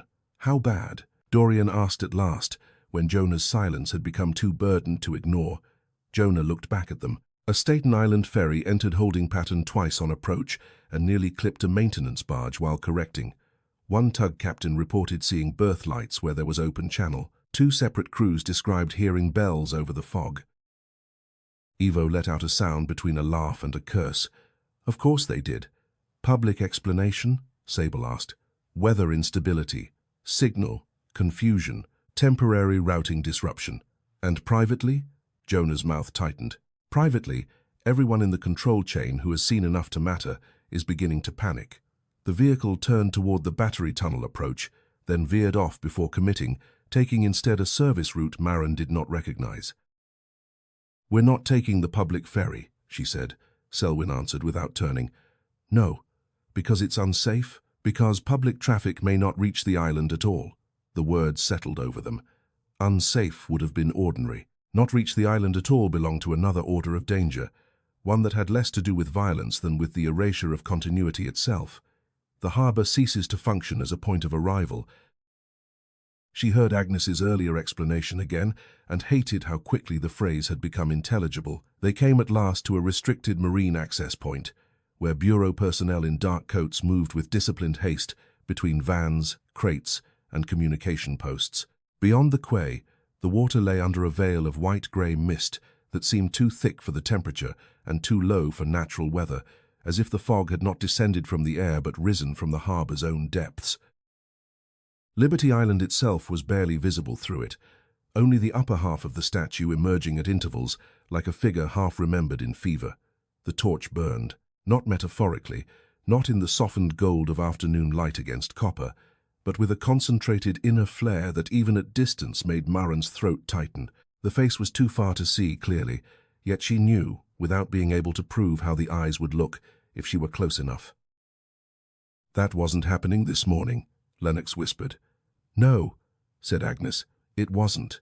The Bureau launch, waiting for them, was built for speed rather than comfort. Its hull dark and narrow, its cabin enclosed. The harbor crew had the look of people trying very hard to stay inside procedure, while procedure dissolved under their feet." One woman with a headset spoke rapidly into a mic about route confirmation and visual markers, then stopped mid-sentence and looked out at the fog with the fixed expression of someone hearing a second conversation beneath the first. Selwyn took command with the ease of a man who believed institutions existed for moments precisely like this. Orders were given, access badges checked. A case of equipment was loaded that Maren could not identify beyond glimpses of old metal and newer electronics, sharing foam-cut compartments like uneasy allies. When they were finally moving, the launch knifed out across the water in a hard, trembling rush that made the city recede at once into a pale mass of towers and winter light. For the first minute or two, the route still resembled navigation. Wakes crossed in expected geometry. Buoys emerged and passed. The island ahead held its position, dim but reachable. Then the mist thickened. There was no visible line where it began. One moment the water remained open enough to track against the skyline. The next, the world narrowed to a shifting radius of grey. The launch enclosed in whiteness that did not glow with daylight so much as drink it.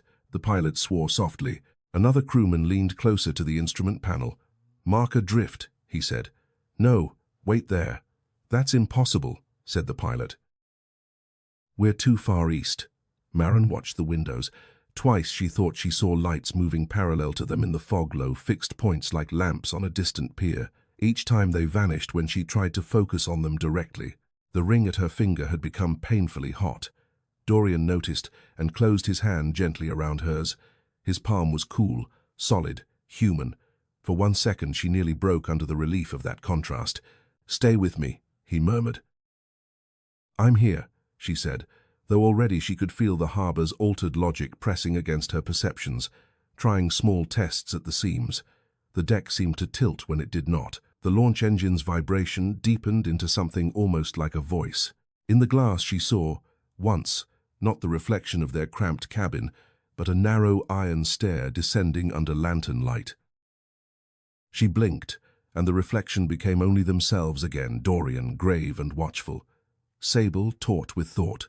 Lennox, pale. Evo, furious in the way frightened men often become when fear gives them nowhere clean to put their hands. "Bearings off," called the pilot. "No. Correction bearing is consistent. Visual field isn't." "Same report as the cargo crews," Agnes said quietly. Selwyn braced one hand on the cabin frame and looked out into the white. "Can you hold the approach? For now." "For now" isn't a reassuring phrase. Then don't ask questions with temporary answers. Even under strain, the exchange was so professional it almost sounded rehearsed, which only intensified the unreality of everything else. Maren leaned toward the side window. Something moved in the fog at their port flank, not the roll of water, not the blur of another vessel, but the suggestion of a vertical shape keeping pace with them just beyond full visibility. Tall, still, she drew in a sharp breath. "What?" Dorian asked at once. "Nothing," I thought. She stopped because what she had thought was that the statue herself had appeared on the water beside them, not at the island but impossibly near, her face turned down through the vapor with blind, weeping eyes. The launch lurched. Lennox grabbed the seat back. A harsh electronic alarm sounded once, then died. "There was something under us," the crewman said. "Depth spike. No contact? No contact. There's no draft change on this route." "I know that." Agnes glanced at the monitor in the equipment case and frowned. "Signal bloom increasing." "In English," said Ivo. "Whatever is coming through down there is widening its field." He laughed once without humor. I liked her better when she sounded incomprehensible. Then, with no warning at all, the bells began. Not faint this time, not half heard under other sounds. Bells tolled over the water in a measured sequence that was neither near nor far, neither above nor below, but all around at once, as though the fog itself had become a bell chamber, and the harbour one huge, resonant bronze body. Lennox covered his ears instinctively. The pilot crossed himself with one brutal motion. Sable whispered, "God," Evo said. "No, absolutely not," as though refusal could still regulate acoustics. Dorian's grip on Marin's hand tightened. The bells went on for 7 strokes, then ceased. In the silence after them, every living person in the launch seemed to become aware at once of their own breathing. "There," said Jonah suddenly, pointing through the forward glass. Liberty Island emerged in fragments from the vapor. First the base of the statue, then the dark, severe mass of the pedestal, then the whole upper body of the lady herself, torch flaming unnaturally against the whiteness. And now, even at this distance, Marin could see the face well enough. The blood was there. 2 black-red channels had deepened from the eyes and run farther down the copper cheeks than before, glistening wetly despite the age of the metal, despite the cold, despite every law that should have kept a national monument within the category of object. It was no longer possible for anyone on the launch to pretend not to see it. No one spoke. Even Selwyn stared for a fraction too long. The launch struck the pier harder than intended.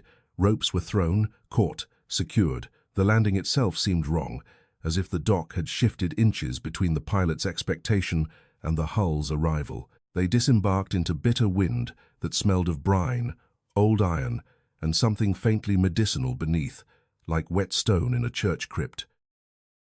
Bureau staff already on the island moved between checkpoints with a strained haste, carrying crates, speaking into radios, checking barriers that had not been there for tourists only yesterday. The grounds looked both familiar and profaned, stripped of visitors and winter-bright chatter, and left with only their geometries. The bare black branches, the star-fort outlines beneath the pedestal, the hard ascent of steps leading toward the monument's base. Above it all, the lady towered, magnificent and ruined, her torch burning, her face blood-streaked and appallingly solemn, like a saint forced too long into the office of jailer. Marin stopped without meaning to. The others halted with her. Looking up now, from this close, she felt not merely dread but the crushing recognition of Wren's phrase, "The monument had bled through the symbol." The hidden contradiction had become visible at last. Liberty itself was weeping the cost of what had been built inside her. "Marin," Agnes said gently, an odd softness from her, "do not fix on the face too long." "Why?" "Because the observational plane is failing. If you meet it directly for too long, it may begin to answer you with the wrong bearings." "The wrong bearings," Ivo repeated. "You all really know how to make losing your mind sound technical." But he, too, kept his gaze down after that. They moved toward a restricted access door cut into the rear service level of the pedestal, past armed security, who looked not authoritative but frightened in expensive coats, past maintenance carts abandoned in haste, past a communication station where 2 bureau technicians argued quietly over maps that would not hold still on their screens. One monitor displayed harbor telemetry and vessel positions. Several icons at the outer approach had begun looping in small, nonsensical arcs. Another had frozen entirely. "Is that us?" Lennox asked, pointing at the launch's transponder marker, which sat a fraction off the dock where they were visibly standing. "Residual lag," said one technician automatically, then looked up and saw their faces, or not. The access door opened on a narrow service corridor of concrete and steel. The tourist spaces of the monument existed elsewhere, climbed, photographed, narrated, consumed. This part belonged to upkeep, to machinery, to the ugly backstage of public grandeur. Yet even here, where the walls were painted institutional white and pipes ran overhead, Marin sensed the older structure beneath. Wren's diagram had changed the building for her permanently. Every support beam now seemed suspect of double purpose. Every sealed hatch looked capable of having once concealed ritual. Every downward stair promised not maintenance but inheritance. Bureau staff led them through coded doors and secured passages until the public geometry of the monument gave way to another logic entirely. Here the walls narrowed. The electric lighting changed from bright strips to scattered fixtures. The air cooled. They descended one flight of steel stairs, then another, then turned through a chamber full of old equipment no museum label had ever dignified. At the far end of that chamber, behind a movable shelving unit now rolled aside, stood a second door, not modern, not even pretending. It was iron-faced, riveted, inset into a stone, surround older in color and cut than anything else around it, as if a fragment of some other building or older wound in the island had been left exposed when the rest was smoothed over by engineering. On the floor before it, faint under decades of wear and bureau repainting, Maren saw the geometry of a 7-rayed sigil. "This was here all along," Sable said, awe and revulsion equal in her voice. Agnes nodded. "The chamber entry, concealed within maintenance access after the monument opened. Tourists, a few walls away taking pictures in the gift shop," Ivo murmured. "And this behind the shelves. Christ." Selwyn gestured to the technicians. One set a small case on the floor and opened it. Inside lay instruments Maren could not name, along with a shallow silver bowl, dark glass vials, lengths of braided cable, and several narrow rods etched with marks, not unlike those on the ring at her finger. "No," Dorian said immediately. Selwyn turned. "No, not until we are all very clear on what happens next. We were clear. You were evasive. That distinction is irrelevant to timing. It matters to me."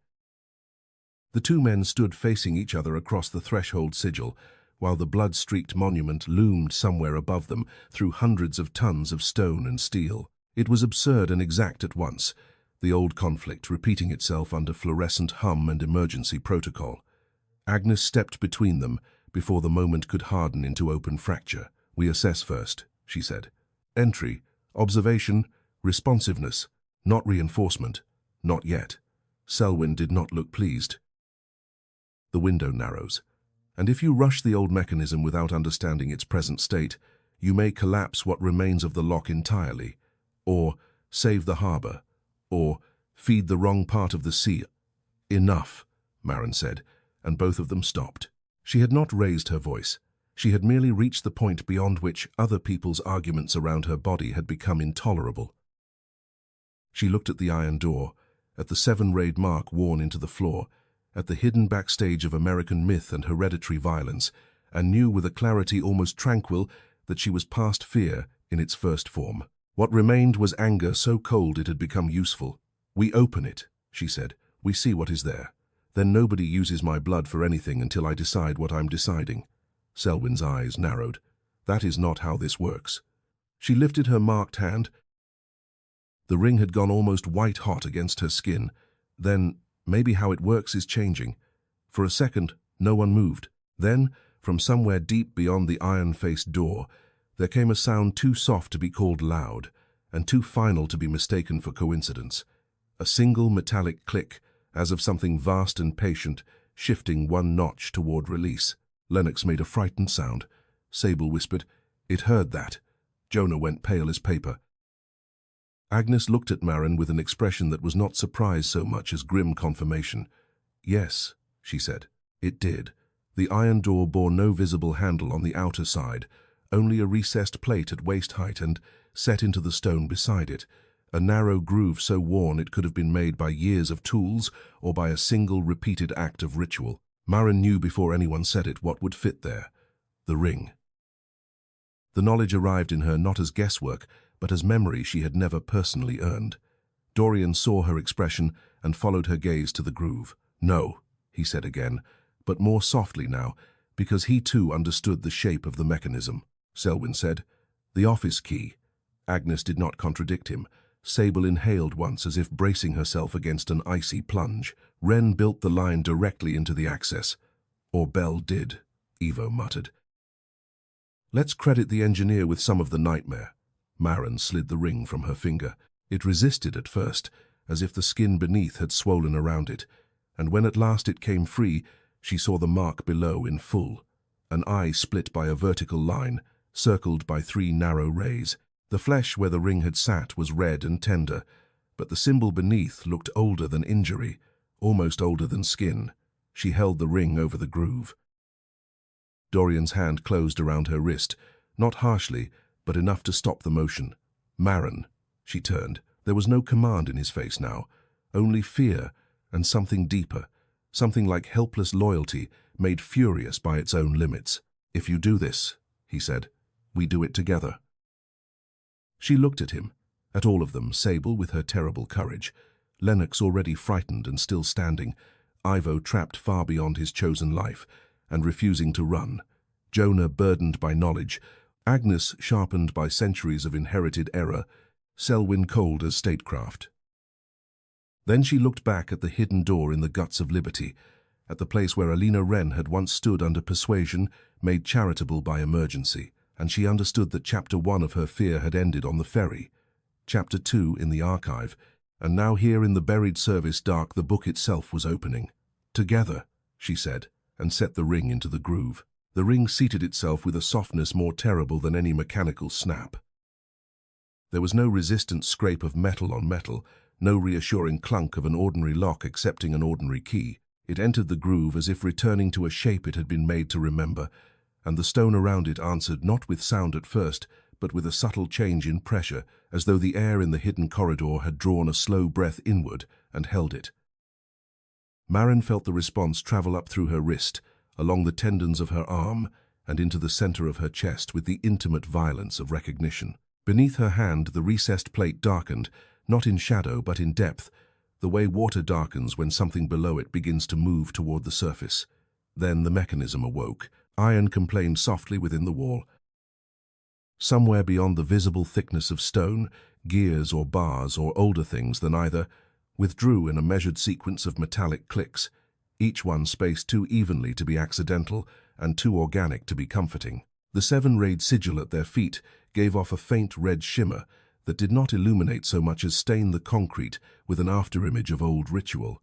Lennox swore under his breath. Ivo took one involuntary step backward, then stopped himself with visible anger.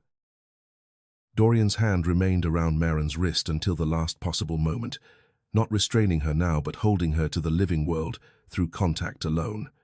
"Everyone ready?" Agnes asked, though the question was absurd. No one was ready.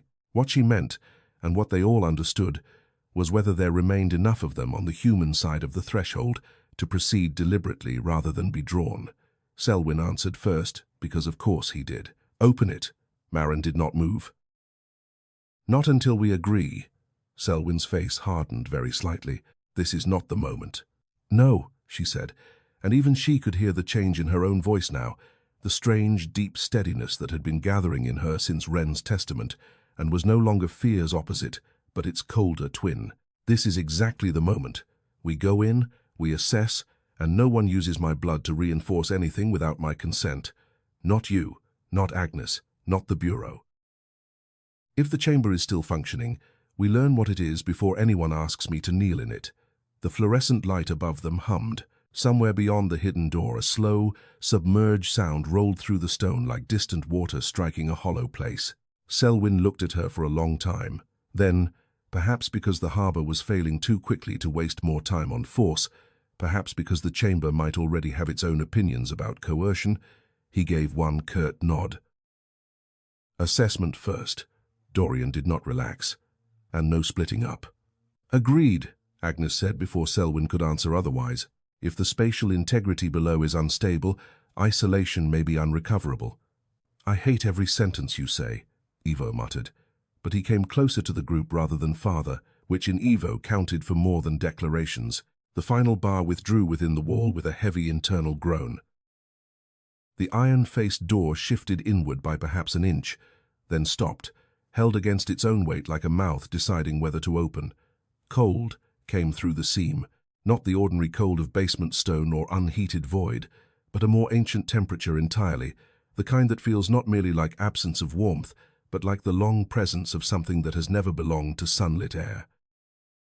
It smelled of wet metal, old masonry, extinguished oil, and beneath all of it, that same faint medicinal note Maren had caught on the island above, as if generations of antiseptic had been poured over a wound that could not clot. Selwyn and one of the technicians pulled the door wider together. Beyond it lay a narrow descent of stone steps, vanishing into a darkness too dense to be called simple, lack of light. Modern fixtures had been installed at intervals along the passage, but only the first two burned, throwing a wan yellow over walls that looked half-carved, half grown out of the island's own bedrock. After that, the staircase turned, and the rest was swallowed whole. "Why isn't it fully lit?" Lennox asked. "Because power has been unstable downline all morning," said Agnes. "Or because the lower system is beginning to reject imposed current." "Again," said Ivo, "you make Apocalypse sound like a grant proposal." No one smiled. They entered in order almost without discussion, because fear tends to reveal instinctive hierarchies the way fire reveals grain in wood. Selwyn went first with Agnes beside him and Jonah just behind. Bureau personnel stripped now of some of their authority simply by the corridor itself, which had no interest in offices or ranks. Maren went next because the passage seemed to expect her, and everyone knew it.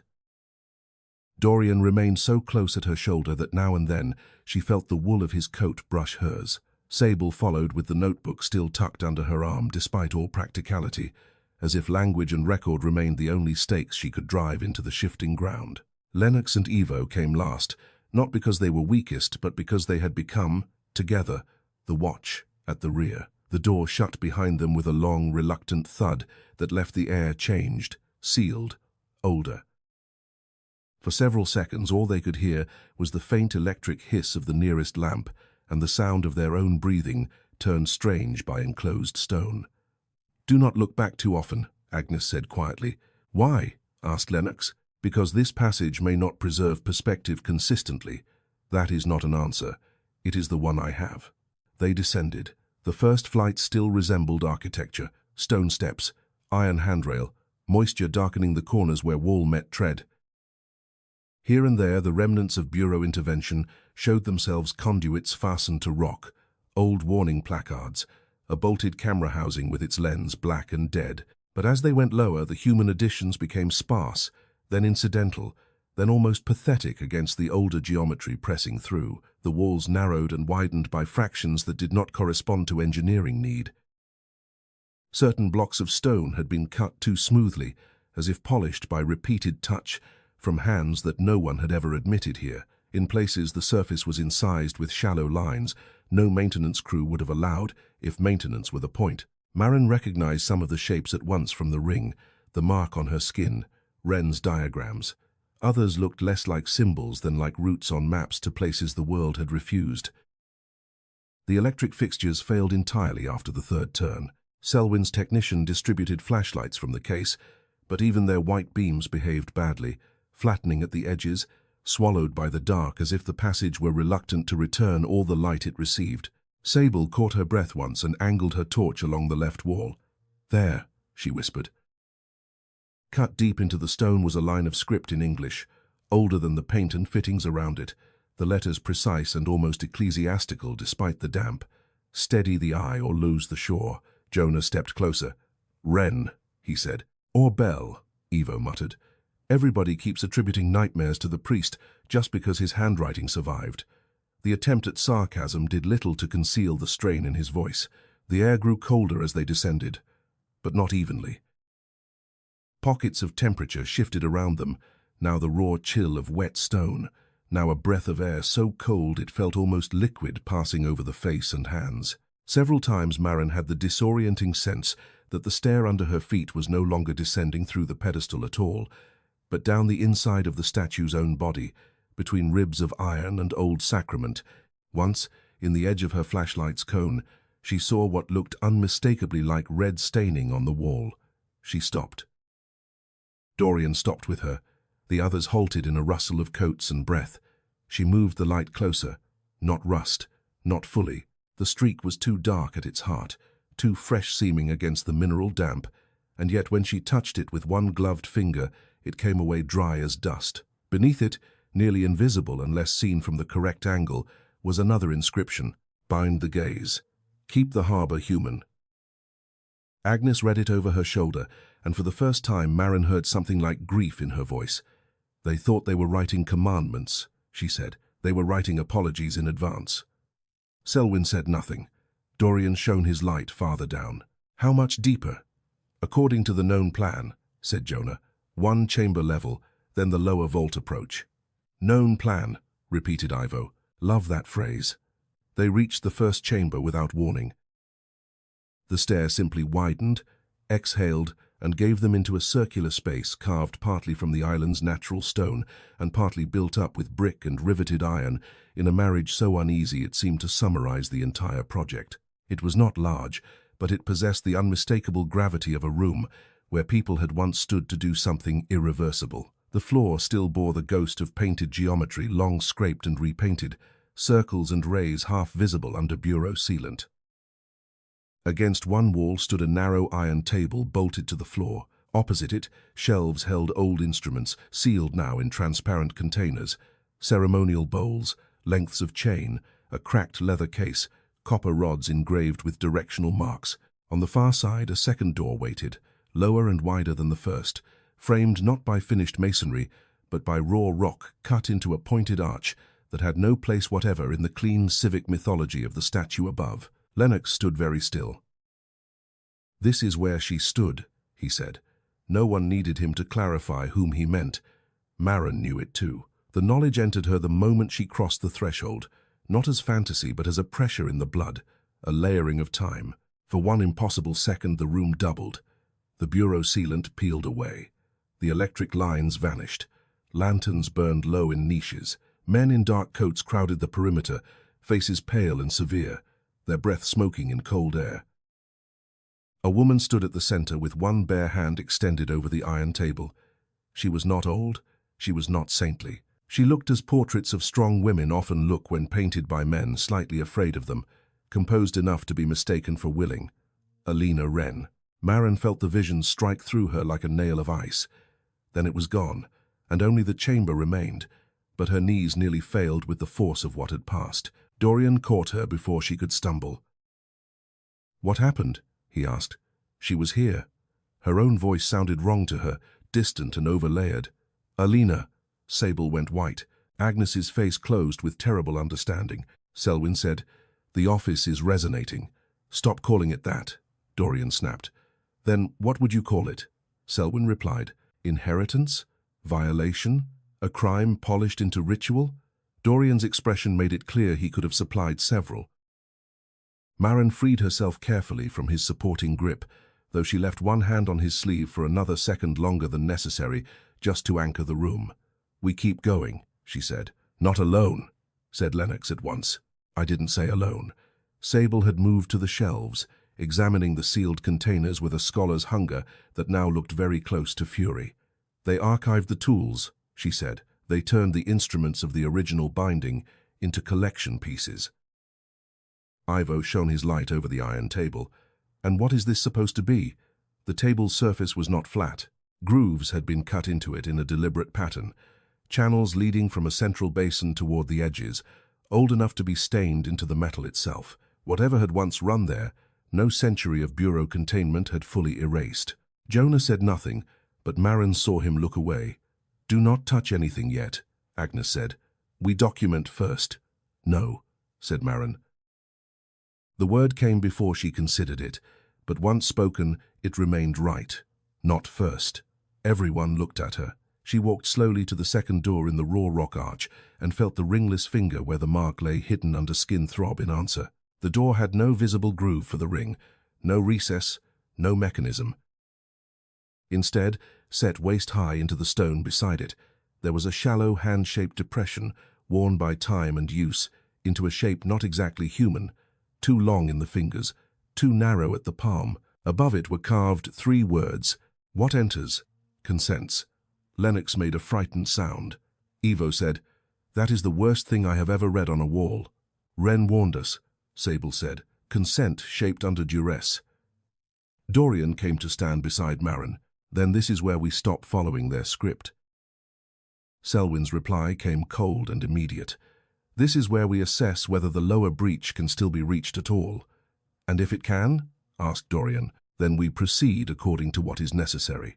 Which, translated from your dialect, means you'll decide when her fear counts as permission. "Enough," said Agnes, and this time there was steel in her that did not belong to the Bureau but to herself alone. "We are not repeating the first chamber by rhetoric. The lower vault is the question before us. Everything else will either become clearer or kill us." The bluntness of it settled the room better than any diplomacy could have done. Maren looked once at Dorian, once at Sable, Lennox, Ivo, all of them were frightened. All of them were still here. Wren's wiser company than ours came back to her then, not as praise but as charge. Wisdom, in this place, might be nothing nobler than refusing to let secrecy and urgency turn people into parts. She put her hand into the depression. Cold struck first, then pressure, then something like the closing of another invisible circuit. The stone beneath her palm did not feel inert. It felt listening. A pulse moved outward through the wall, downward through the rock, and the second door shuddered open on a darkness deeper than any yet below. From within came the unmistakable sound of water, though no water should have been running there. Slow, tidal, breathing against confined space. Their flashlights entered the void and returned almost nothing. The beam seemed to travel a few yards and then bend away into blackness the eye could not follow. Agnes lifted an old lantern from the sealed shelf, broke the bureau lock without hesitation, and lit it with a modern striker. The flame took reluctantly, then steadied into an amber glow far warmer and more human than the electric torches. "Use this," she said to Marin. "Why me?" Agnes held her gaze. "Because if the old architecture still privileges the line, the chamber may answer your light differently than ours." Selwyn did not object. Jonah looked almost startled by Agnes's open defiance of protocol. Marin took the lantern. The handle was cold, the metal old enough to remember hands. When she raised it toward the opening, the darkness within shifted, not retreating but organizing itself around the amber flame into shapes the flashlights had not been allowed to see. Steps. A narrow descending way, iron rails slick with moisture. Beyond them, deeper down, an intermittent glimmer, as if water far below were reflecting light from a sky that could not possibly exist under stone. "There is a path," Lennox whispered. "For now," said Agnes. They entered the lower passage one by one, and the first thing Marin understood was that this was no longer architecture in the civilized sense. The stair had been cut through the island's wound rather than built above it. Stone sweated black moisture. Iron supports rose at intervals but seemed less to hold the passage up than to pin it closed. Here the inscriptions changed. No more English. No more neat administrative admonitions from men trying to theologize disaster. The walls bore older marks, jagged and repeating, the kind of script that makes the eye ache because it resembles maps, waves, and anatomy all at once. Jonah stumbled once looking at them and had to catch himself on the rail. "Don't read too long," Agnes said. "I wasn't reading." Exactly. The smell of salt grew stronger. So did the water sound, until it seemed not below them but behind the walls, beside the steps, under the breath of the group. Marin's lantern cast long, trembling shadows that sometimes behaved one heartbeat too late, as if the passage were copying them rather than making them. Then the first disorientation took Lennox. He stopped abruptly and turned, eyes fixed not on the people behind him but on a point beyond them in the black. "Do you hear that?" he whispered. "Hear what?" asked Sable. Lennox's face had gone emptied, listening. "Someone's calling from the dock." Dorian was already moving back toward him. "There is no dock." "No," Lennox said, almost wonderingly. "My mother. She's on the dock." Marin felt the temperature plunge. The lower chamber was beginning to answer them, not with force but with invitation. She raised the lantern higher. Its light trembled across Lennox's face, and for an instant she saw reflected in his pupils not the narrow stair, but open water under fog, and a line of gaslights waiting along a shore no living map contained. "Lennox," she said sharply. "Look at me." He did not. Dorian caught him by both shoulders. "Lennox." "She's there," he said, and tears had entered his voice with such quiet sincerity that even Ivo flinched. "She's right there." Sable moved in then, pressing herself close enough that her body interrupted his angle of sight into the dark. "No," she said, and all the sharpness had gone from her tone, leaving only an almost terrible tenderness. "You're hearing what the harbor wants. Stay here. Stay with us." For one stretched second, Lennox seemed to lean toward the black anyway. Then Dorian gave him one hard shake, enough to bring pain back into the body, and the spell snapped. Lennox gasped, as though surfacing. He looked around wildly, saw only stone and friends and amber light, and began to shake in earnest. "I'm sorry," he said. "I thought—" "I know," said Dorian. "Don't apologize." Ivo, pale as old wax, said to no one. "So that's how it does it." Not always, Agnes replied, but often enough. Good, he said hollowly. I was worried it might get creative. They continued. After that, no one walked with an inch to spare between them. The passage bent once, then opened all at once into the lower vault, and every story, note, warning, euphemism, and bureaucratic concealment that had brought them here fell away before the scale of the thing itself. The chamber was vast, far larger than any public diagram of the pedestal or island substructure should have permitted, because it was not entirely inside ordinary space. Part of it had been cut by men, stone terraces, iron catwalks, support arches, a central platform ringed in old sigils. But beyond and below those human elements, the vault opened into a black water cavity that seemed less like a pool than like a mouth in the island, a vertical sea held beneath the monument by force and ceremony. The far walls were intermittently visible, and then not, as if distance itself fluctuated there. Above the water hung chains, thick as anchor lines, descending into depths no light reached. Some were taut. Some trembled very slightly as if touched from below. At the chamber's center rose the old mechanism of the first harbor seal, an iron and stone dais built over a narrow fissure in the rock, from which emanated radial lines corresponding to the statue above the gaze, the crown, the torch, all translated downward into grim, hidden terms. And in the fissure itself, visible now in the lantern's glow and the failing electric work lamps the bureau had rigged at the perimeter, something red glimmered wetly from within the stone. The wound. Maren stopped on the threshold of the vault and knew with immediate certainty that every other door in the story had merely been metaphorical rehearsal for this. Here at last was the contradiction made literal. Liberty above, a blood-fed threshold lock below, a public beacon over a private wound, a monument to a rival founded over the thing that unmade a rival itself. The chamber breathed, not metaphorically this time. The air moved in and out with the slow tidal respiration of the black water below, and with each inward draw Maren heard, just beneath the water sound, the faint beginning of bells. No one crossed into the vault for several seconds. The place itself refused haste. It was not merely large. It possessed that rarer and more corrupting property by which certain spaces alter the scale of those who enter them, reducing human intention to a provisional thing. The lantern in Maren's hand cast an amber circle that seemed insultingly small against the black water and the chains descending into it, against the radial geometry of the old seal spread across the central platform, against the wound in the fissure that glimmered wet and red as if the island had split along a vein and never been permitted to heal. Behind her, Lennox drew one shaking breath after another through his mouth, trying to quiet his body by force. Sable stood utterly still in the threshold arch, notebook forgotten against her side. Ivo stared at the water with the expression of a man who has at last reached the point where language must either become profane or break apart entirely. Dorian moved first, not toward the center but toward Maren, his hand settling briefly at the small of her back in a touch so light it was almost formal, a reminder without possessiveness, an anchor offered rather than imposed. "Stay in the light," he said quietly. "If that's still our light," Ivo muttered. But the bitterness in him had gone thin now, stretched over awe and dread. Agnes stepped into the vault and lifted one of the bureau work lamps from its mount.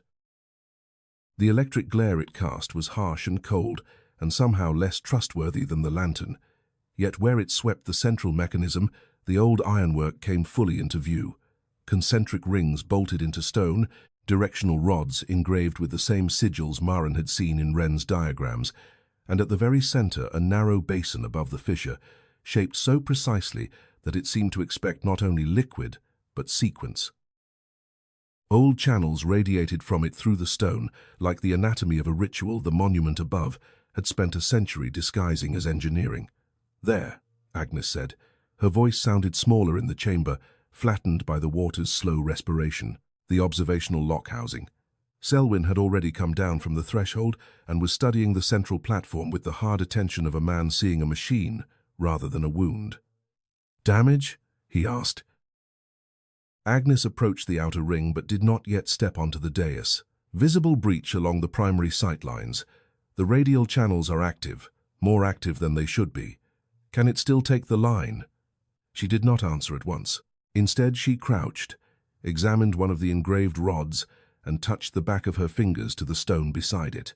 A small shudder crossed her face. "It isn't dormant enough to tell safely from here." Dorian looked up sharply. Which means, said Selwyn, that proximity is required. Maren did not need anyone to tell her what sort of proximity he meant. The central basin seemed to draw the eye with quiet, obscene patience, as if it had been waiting not for any person, but for a particular conclusion to finally walk itself into the room. The bells beneath the water had not yet begun in full, but their possibility now lived in every inhalation of the vault. Jonah moved to the edge of the platform and stood looking down into the fissure. In the work lamp glare he looked older than he had above, not in years but in burden, as though descending into the mechanism had restored to him every concealed fact he had spent too long carrying as information instead of guilt. "There's a lower current," he said. "Movement." Agnes joined him and looked. The red in the crack below the basin brightened once, faintly, then dimmed again. Not a reflection. Not electrical. Something inside the wound was answering the chamber's own breath. Sable came down beside Maren at last, eyes moving with ferocious intelligence from the platform to the chains to the black water and back again. "It's not just a chamber," she said softly. "It's a conversion site." "What?" asked Lennox. Sable pointed with two fingers, not stepping closer. "Look at the geometry. The upper monument isn't the full seal, it's the civic mask. Down here is where the symbol becomes operational. The torch, the gaze, the crown, they all terminate below as mechanism. They use the monument to spread the ward over public space, but the actual transfer happens here." Agnes looked at her with bleak respect. "Yes." "Transfer of what?" Evo asked. "Alignment," said Agnes. "Bearing. Human orientation fixed against the breach." "Through blood," said Maren. "Through the line," Selwyn corrected. "Blood is only one medium." "You say that as if it's kinder." He did not answer.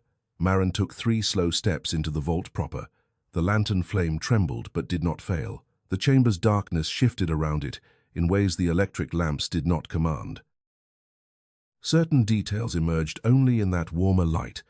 Old handprints in the stone near the outer ring, long ago sealed under mineral stain. A line of chalk script, preserved where drips had never reached. The narrow impressions on the dais, where kneeling bodies had once borne weight. She had the terrible intuition that if she walked all the way to the platform's center, the room would not experience that motion as movement, but as repetition. Dorian knew it too. "Maren," he said, not to stop her, but to make sure she remained answerable to a living voice while advancing toward the dead architecture. She stopped at the platform's edge. The wound below the basin pulsed once more. At the same time, far above and impossibly near, a groan moved through the vault's stone ceiling, the deep structural complaint of some massive weight under strain. Every head lifted, dust shifted from one support arch. Somewhere in the walls, iron rang softly against iron. "The statue," Lennox whispered. "Not the statue," said Agnes. "The whole alignment." She turned to Selwyn. "We do not have long." Selwyn's expression did not change. "Then proceed," Dorian said at once. "No one proceeds until we know what the alternatives are." "The alternative," Selwyn replied, "is harbor inversion. You keep saying that, as if it ends debate. It doesn't end mine. Debate is a luxury of stable systems, and coercion is the hobby of yours." The vault heard them without caring.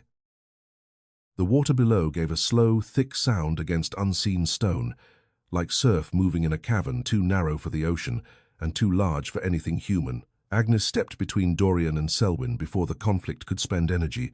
The room was already claiming for itself. "Listen to me," she said, and the severity in her voice now belonged not to hierarchy, but to the situation alone. "The first harbor seal is not simply failing, it is overcorrecting. The observational plane is trying to keep the harbor human by drawing harder on the line than its architecture can sustain. That is why the eyes bled first. The upper symbol is taking strain, the lower mechanism no longer distributes properly." She gestured to the radial channels in the stone. "If we feed the old lock exactly as designed, we may regain temporary stability." But Wren was right. The line is too narrow a gate.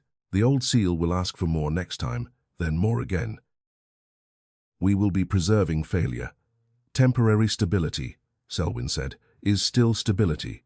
Until it isn't. Until we build something better. With what time? Agnes's answer came fast, almost angry. You are asking the wrong question. The question is whether anything in this vault allows for a broader architecture now, before we re-entrench the old one. Sable's head lifted sharply. The later House of Warding. Agnes met her gaze. Yes. For the first time, Selwyn looked openly displeased. Speculative reconstruction in an active breach environment is fantasy. No, Sable said, with sudden brightness that was not hope exactly, but the dangerous exhilaration of seeing the pattern turn under one's hand. It isn't. Not if Wren left more than a warning.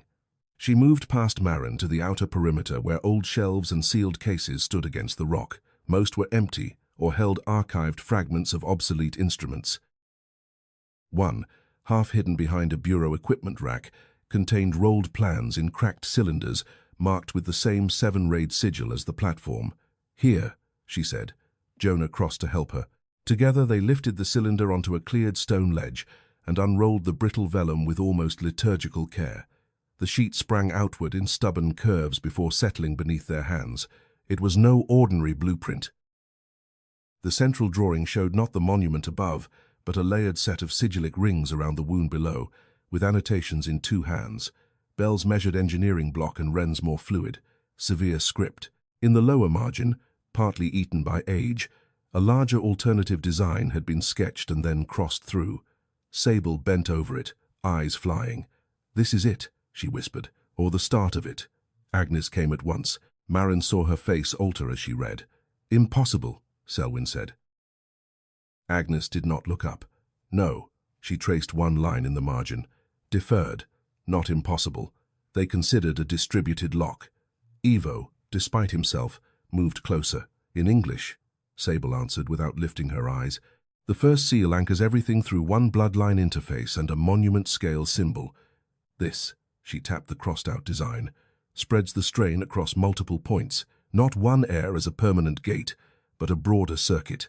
Shared bearing, shared witness. Shared refusal. Shared what? Lennox asked. Look at Wren's notation. Sable read aloud, and the old words seemed to rise out of the page like something rescued too late from drowning. Should another warding be made, let it be held not by one blooded office but by chosen company, each bearing one term of return, lest liberty again be founded upon a solitary wound. The line went through Marin like warmth, through frozen hands, painful because it suggested possibility. Dorian read over Sable's shoulder and let out a slow breath that sounded almost like relief, forced through grief. There it is. Selwyn was already shaking his head. A concept draft in a suppressed margin is not a viable emergency protocol. No, Agnes said, straightening. But it is evidence the old chamber contains lower geometry for a broader seal, enough perhaps to improvise from. Improvise. Selwyn's calm finally cracked around the edges. You are proposing ritual engineering in a live breach. That is what Bell and Wren did the first time, and built a containment system that held for over a century. At catastrophic, moral cost, and structural inflexibility. Agnes snapped. Yes, the word struck the vault, with more force than shouting might have. Even Selwyn paused. Sable turned pages, notes, overlays. Look. The outer radial points correspond to the upper monument's symbolic functions, but in the alternative design they're reinterpreted as distributed terms. Not gaze, torch, crown, one body. Instead, witness, direction, threshold, return, naming. Naming? Marin said. Sable nodded, eyes alive with dangerous understanding. That's what the first seal never fully did. It aligned the breach against human space, but it never fixed the thing below within a bounded identity. It kept it out. It didn't define it, Agnes said, which is why it could keep pressing through under changing forms. And why bearings fail first, Sable went on, almost thinking aloud now. A thing that remains insufficiently named attacks relation before matter. It unmoors rather than destroys. Can we stop admiring the problem and decide whether we are dying? Evo asked. Yet his fear had changed with the rest of them. It was no longer the panic of the uninitiated, dragged unwillingly into the occult. It had become the practical terror of someone beginning to see the machinery clearly enough to choose. Lennox moved closer to the vellum. "Chosen company," he said softly, reading the phrase again as if testing its moral weight. He meant more than one person. "Yes," said Maren. The answer came from somewhere lower than thought. She looked at the central platform, at the old basin above the wound, at the channels that had once asked Alina Wren to stand alone in the middle of the contradiction. He meant not repeating what they did to her. Dorian turned to her at once. "Maren." There was no question in it, only readiness. She met his gaze. He understood before she finished forming the thought. So did Sable. Lennox looked frightened but no longer lost. Even Evo, whose instinct had always been to resist being made part of anyone else's symbolic structure, seemed to grasp the logic with unwilling precision. "No," Selwyn said. He had heard it too. "Absolutely not. We do not have time to build an untested distributed ward." "We don't have time not to," Agnes replied. "If the old seal is fed now, the line binds deeper. Wren's warning makes that plain." Wren wrote from guilt. He also wrote from direct knowledge. Jonah spoke for the first time in several minutes, his voice tired and clear. And if he left this margin hidden in the lower vault instead of in the archive, he meant it for the hour when the old design finally failed.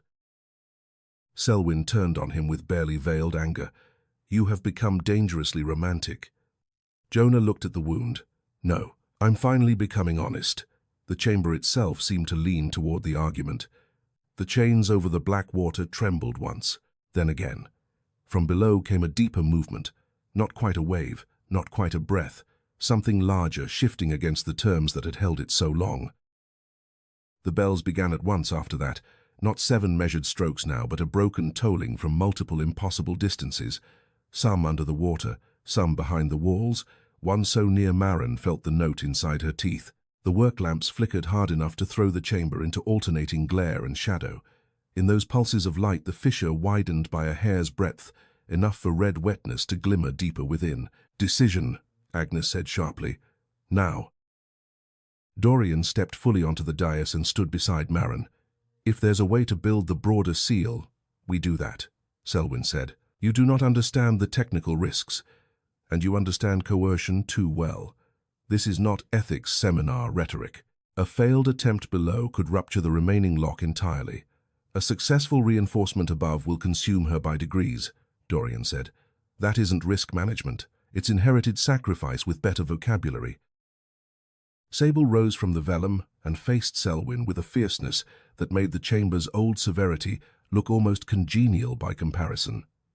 "You asked earlier what time we would use to build something better. This is the time. This vault is the only place where the old design and the discarded alternative coexist. The harbor is already going. If we reinforce, we stabilize a trap. If we reconfigure now, we may actually solve it." Lennox's voice, when it came, trembled but held. Wren said, "Chosen company, not solitary wound."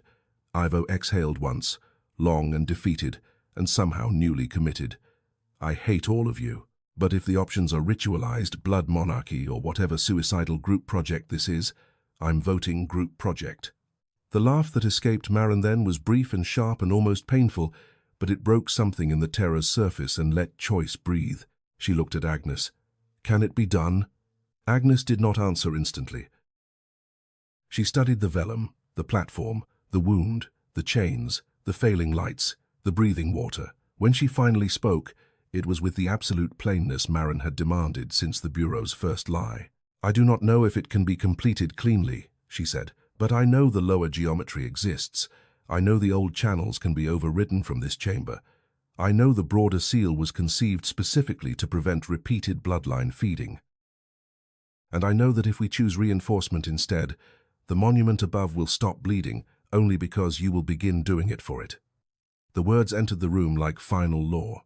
Selwyn closed his eyes for 1 second, perhaps in anger, perhaps in calculation, perhaps in some exhausted private acknowledgement that the argument was no longer his to govern. When he opened them, the harbor feed-on-the-wall monitor at the chamber's edge flashed crimson.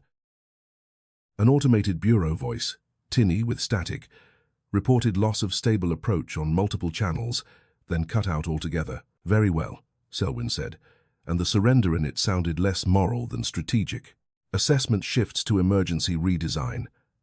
Emergency redesign, Ivo repeated faintly. We are all going to hell in bureaucratic phrasing. No, said Marin, looking at the old basin, the wound below, the crossed-out future in Wren's margin. We're going below what they built and choosing something else. The bells struck again. Dust fell from the arch above. Water heaved somewhere in the black and the chains sang once, low and dreadful, as if touched from beneath by a hand large enough to feel like tide. Agnes moved immediately, snapping into fierce operational clarity. Positions matter. The broader seal distributes functions.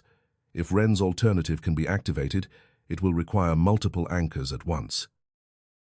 Sable was already reading. Witness, direction, threshold, return, naming. 5 points, Agnes said, and the bloodline as access, not burden. Dorian looked at Marin. That means you open it, but it doesn't end with you. No, she said, it doesn't. For the first time since the ferry, the chamber's terror ceased to feel like a trap closing and became instead a structure they might alter before it finished inheriting itself. It was still dreadful. It was still likely to kill them. But now the old room no longer stood only as the place where Alina Wren had been persuaded into becoming architecture. It had become, by the stubborn mercy of dead warnings and living refusal, the place where the script might finally be broken. Agnes moved first because thought, in her, had always translated most naturally into motion. She stripped the alternative plan from Wren's vellum into its essential terms, with the speed of someone who had spent years waiting for theory to be tested by catastrophe, and had long since accepted that the two often arrived hand in hand. No one steps inside the inner ring until I say, she said, already crossing to the perimeter instruments with Sable at her shoulder. The old channels will try to default to bloodline priority. We reroute before contact. The broken bells under the water continued, not in regular peals now but in wavering intervals, as if several drowned towers were tolling out of sequence beneath the harbour floor. The chains suspended over the black cavity trembled more visibly with each strike. In the red glimmer from the wound, the central basin looked wet already, though nothing had yet touched it. Selwyn did not argue further, whether because the harbour feed had finally frightened even his appetite for control, or because he understood the room had slipped, if only temporarily, from bureau authority into a harsher jurisdiction. He began issuing orders with clipped economy instead. Portable lamps were moved to the 5 outer points Sable identified from Wren's margin notes. The etched rods from the old shelf were laid out and matched against the design. Jonah and one of the technicians hauled braided cable across the stone to form a rough perimeter line where the newer distributed geometry might catch against the older mechanism. Ivo knelt at one of the anchor points with the focused hostility of someone building while refusing on principle to admit he had become part of the thing being built. Tell me where this goes, he said. And don't say into the threshold unless you want me to start breaking priceless occult infrastructure out of spite. Sable was already beside him, plan in one hand, flashlight clenched between shoulder and cheek. That rod lines with the second channel, not the first. The first is still keyed to the gaze. We don't want the gaze. We want direction shared outward. Those are all words that sound fake. Turn it 30 degrees. That, finally, is a real sentence. Lennox stood near the northern point of the old ring, pale and shaking but refusing to retreat, his face stripped down to a kind of frightened honesty that now read not as weakness but as moral presence. Agnes gave him one of the copper rods engraved with returning marks and said, "This point corresponds to return, not location, not arrival, return. Hold to what is yours, not what calls." Lennox swallowed. What if it sounds like someone I love? Agnes looked at him with rare nakedness. Then love the living harder. Dorian took the point Sable named Witness, without waiting to be told. It suited him in a way that made Marin ache. He had spent the whole day doing precisely that, witnessing, refusing euphemism, holding the line between care and coercion when older systems tried to collapse the difference. Agnes gave him a lamp and a narrow iron key etched with a single vertical mark. When the old lock starts pulling her inward, you call her back by name and by fact. Nothing grand, no abstractions. Witness is not poetry, it is accuracy against seduction. I can do accuracy, Dorian said. His eyes found Marin's for one brief second, and in them she saw fear, love, fury, and that same stubborn steadiness which had outlasted everything else since the ferry. Ivo took Threshold because, as Sable muttered when assigning it, you distrust everything, enough to stand in a doorway without getting romantic about it. He gave her a short, incredulous look, and then, against all probability, barked one short laugh. Fine, I'll be the bastard at the gate. Sable took naming without debate. Of all of them, she was the one who understood most deeply, and most dangerously, that what remains unnamed remains agile. Agnes pressed the old vellum into her hand along with a stylus dipped in black sealing compound from one of the vials. If it changes shape in language, you hold to the root pattern. Not what it says it is, not what it offers, what it does. Sable's face had gone sharp with concentration, almost luminous in the chamber's bad light. Loses bearings, mimics harbor lights, calls by voice, breaks approach, refuses shore. Good, Agnes said. Keep it there. Jonah took direction, though not before Selwyn's mouth tightened at the choice. It made sense to Maren at once. Jonah had lived too long in the compromise between truth and institution. If anyone in the room needed to become direction, not as command but as moral vector, it was the man who had brought her in and now had to decide what kind of path he still meant to walk. That left Maren, as the plan had always foretold, at access, not burden, not perpetual office, but opening. Agnes came to her last. The chamber around them had changed in tempo. The bells below were closer now. The chains shivered in small, irregular bursts, and from the wound beneath the central basin came a low interior luminosity like blood seen through ice. Water moved in the depths with heavier insistence. The monument above groaned once more through the stone. Somewhere far beyond the vault, out in the harbor, the old order of routes and channels was visibly unraveling by the minute. Agnes looked at Maren's bare hand, the dark mark where the ring had sat, then at the basin. The old system will still recognize you first, she said plainly. It will try to collapse the broader circuit back into a single office. You cannot let it persuade you that you are most useful alone. Maren almost smiled at the phrasing. That seems to be the theme. Agnes's face shifted, just slightly. It is the oldest lie these rooms know. Then she did something Maren had not expected from her. She reached out and closed Maren's marked hand once, briefly, between both of hers, not as ritual, not as command, only as human contact. If you feel the chamber turning your fear into obligation, she said, look for the living voices. They are the only terms this old vault does not understand well. Then she stepped back into the perimeter, and the room became an instrument waiting for the first note. Maren mounted the dais alone, though not alone in the older sense. The central basin was at waist height, the wound below it narrow and red and somehow aware. The stone channels radiating outward had begun to glisten as if moisture were rising through them from beneath. She could feel the old seal taking her measure, not with malice exactly, but with immense inherited habit, her bloodline, her office, her use. Above her, concealed by hundreds of feet of civic metal and public history, the lady still stood over the harbor with bleeding eyes and a torch that burned too bright. Maren placed the ring on the lip of the basin. The moment it touched, the old mechanism woke fully.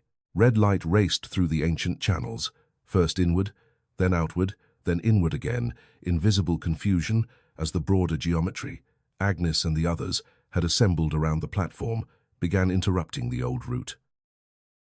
The vault shook, not violently, not yet, but with a muscular convulsion like a giant body trying to decide between two memories. The bells below rang out together in a brutal peal that drove Lennox to one knee and made the work lamps flare white. Water surged in the black cavity. One of the chains snapped taut with a shriek of iron and then held. From the wound beneath the basin, a voice rose. It did not emerge as sound only. It came up through the red light, through the stone, through the blood in Maren's body. And when it spoke her name, it sounded at once like the whisper by the window, the voice on the ferry, the call beneath every horn and bell. Maren. The chamber dimmed at the edges. The dais under her feet lengthened into something like a pier. Beyond it, fog opened. Gaslights burned in a patient line over black water. She saw shore, not Manhattan, not Liberty Island. Some older harbor, or a harbor shaped from the idea of every return she had ever wanted. On that impossible dock stood a woman in dark dress and one glove, hand resting on the rail, as if she had been waiting an unforgivable length of time. Her face was the face from the portrait, and not the face, painted memory and living sorrow at once. Alina Wren. "Come down," the chamber said in her dead blood. "End it by taking it back." The old basin brightened. The channels nearest Maren filled first, eager, narrowing the room around the axis of her alone. Dorian's voice cut through at once, low, hard, human. "Maren Vale, 24, New York. Lower vault beneath the pedestal. You are standing. You are not on a dock." The vision wavered, but did not break. Alina, or the thing wearing her patience, lifted one hand. "Come home," it said, and the word home opened like a wound of its own. Maren saw not only the dock now, but every place she had ever wanted safety from. Her mother's kitchen in winter, the smell of old books in Connecticut hallways, sunlight on a train window, a childhood afternoon, before she had known history, could hide knives in monuments. The old seal was doing exactly what Wren had warned, consent shaped under duress, love translated into architecture's appetite.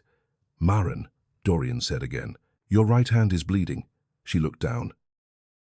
The basin had cut her palm somewhere she had not felt, and blood was falling in slow, dark drops toward the old channels. No, the word came from two places at once, from her mind, and from Ivo, at the threshold point, where he braced one hand against the anchor rod and shouted into the shaking room, "No default route, hold your damn line."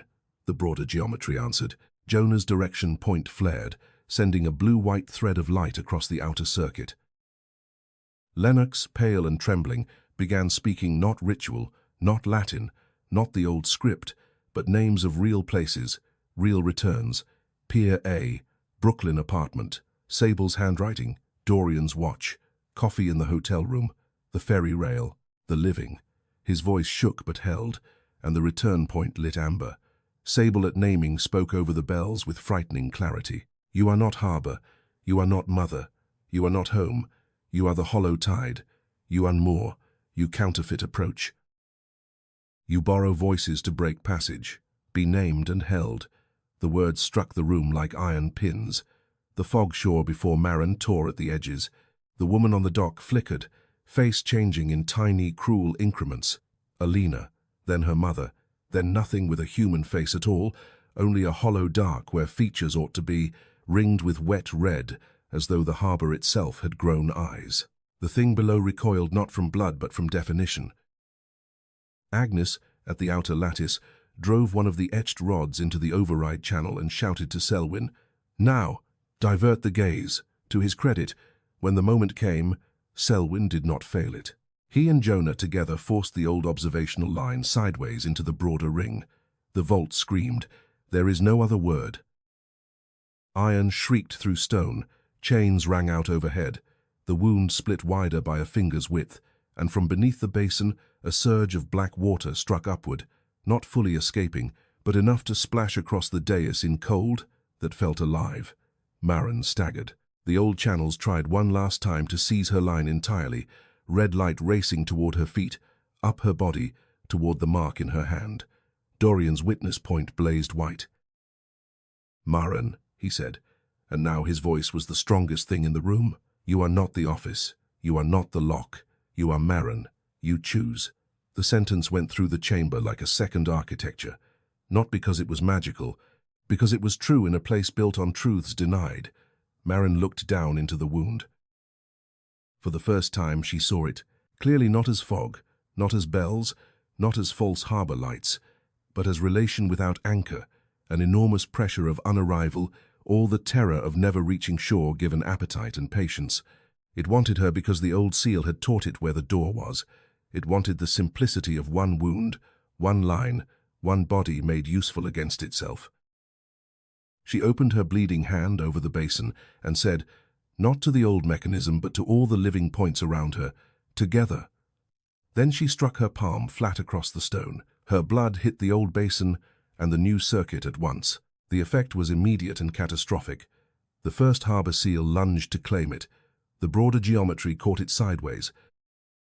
5 lines of light leapt from the outer points into the center witness, direction, threshold, return. naming each a distinct color, each carried by a living body refusing solitary substitution. The old channels cracked audibly. Several shattered outright, throwing stone splinters across the dais. The wound below opened, not wider into release but deeper into itself, revealing for one impossible instant an abyssal water under the harbor, unlike any terrestrial sea, black and immense, and threaded with drowned lights stretching farther than geometry had room to permit. In it moved shapes that were not forms so much as failed arrivals, masts without ships, piers without cities, bells without towers, all drawn around a central absence that had worn 1,000 false faces to avoid being bounded. Sable's voice cut through again, fierce and exact. The hollow tide, the breaker of approach, the false shore, the thief of bearing, be held under name, the chamber answered. The new lines tightened. Jonah nearly fell at direction but kept the rod braced. Evo, swearing continuously in language that somehow helped by being so profanely alive, held the threshold point against a pressure visibly trying to bend the iron. Lennox wept as he spoke the terms of return, but he did not stop. Dorian never took his eyes off Maren. The old basin split in two, not exploded, split, as if a seam laid into it generations ago had finally been given permission to open. Under it, hidden all this time beneath the blood-fed architecture, lay the broader pattern Wren and Bell had once sketched and then abandoned. A wider matrix of channels, not converging on one kneeling place but radiating between 5. A later house of warding. Agnes laughed once, breathlessly, like a woman who had just watched impossible mathematics become mercy. "There," she said. "There you are." Selwyn saw it too. For one fraction of a second, something like naked shock crossed his face, because the room itself had sided against the institution that inherited it. "Lock it," Agnes shouted. "All points now." They did. Light moved through the revealed matrix, no longer red alone but threaded with gold, white, blue, amber, black, ink dark definition. The chains over the abyss yanked downward as if some vast weight had been seized and pulled into truer depth. The bells below reached a final, unbearable pitch and then broke all at once into silence. The thing in the water lunged once toward Maren through every false form it had borrowed, the mother, the ancestor, the shore, the torch, even the lady's own bleeding face, and found no single bloodline waiting to receive it. 5 living terms held instead. The new seal closed not like a door slamming, but like a wound finally stitched on its true edges. The fissure drew inward. The black water dropped away from the lip of sight. The chains settled, one by one, into stillness. The radial matrix beneath the split basin glowed, then dimmed to a steady, low pulse like a heart at rest. Maren's knees gave out. She would have hit the broken stone hard if Dorian had not reached the dais at the exact instant the pressure released.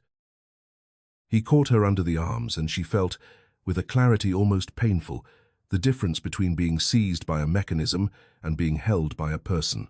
Around them the vault groaned in long, exhausted aftershocks.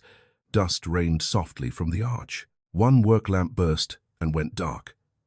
Then, very slowly, the chamber's breathing changed. No longer the tidal inward draw of something pressing toward breach, but an ordinary circulation of cold subterranean air over stone and metal. The harbor sounds were gone. No bells, no false horns, only water far below, at last confined to its own distance. For several seconds no one moved because bodies require time to believe what terror stops insisting on. Then Lennox made a broken laughing sound through tears. Ivo sat down hard where he stood and said, "I am never helping with civic infrastructure again." Sable, black compound on her fingers and hair loosened from its tie, looked at the revealed matrix as if memorizing every line of it against future erasure. Jonah had both hands over his face. Agnes stood very still, one palm resting on the old outer ring, and bowed her head not to the seal, not to the bureau, but perhaps to Wren, or Alina, or the part of history that had finally been answered instead of inherited. Selwyn was the last to speak. He looked from the broken old basin to the new wider pattern beneath, to Maren in Dorian's arms, to the chamber that had refused the continuation of its founding logic. "Seal status?" he asked, because he was still himself to the end. Agnes checked the nearest instrument, then looked not at it but at the room, reading with a deeper grammar than any bureau device possessed. "Stable," she said. Distributed. The old blood office is gone.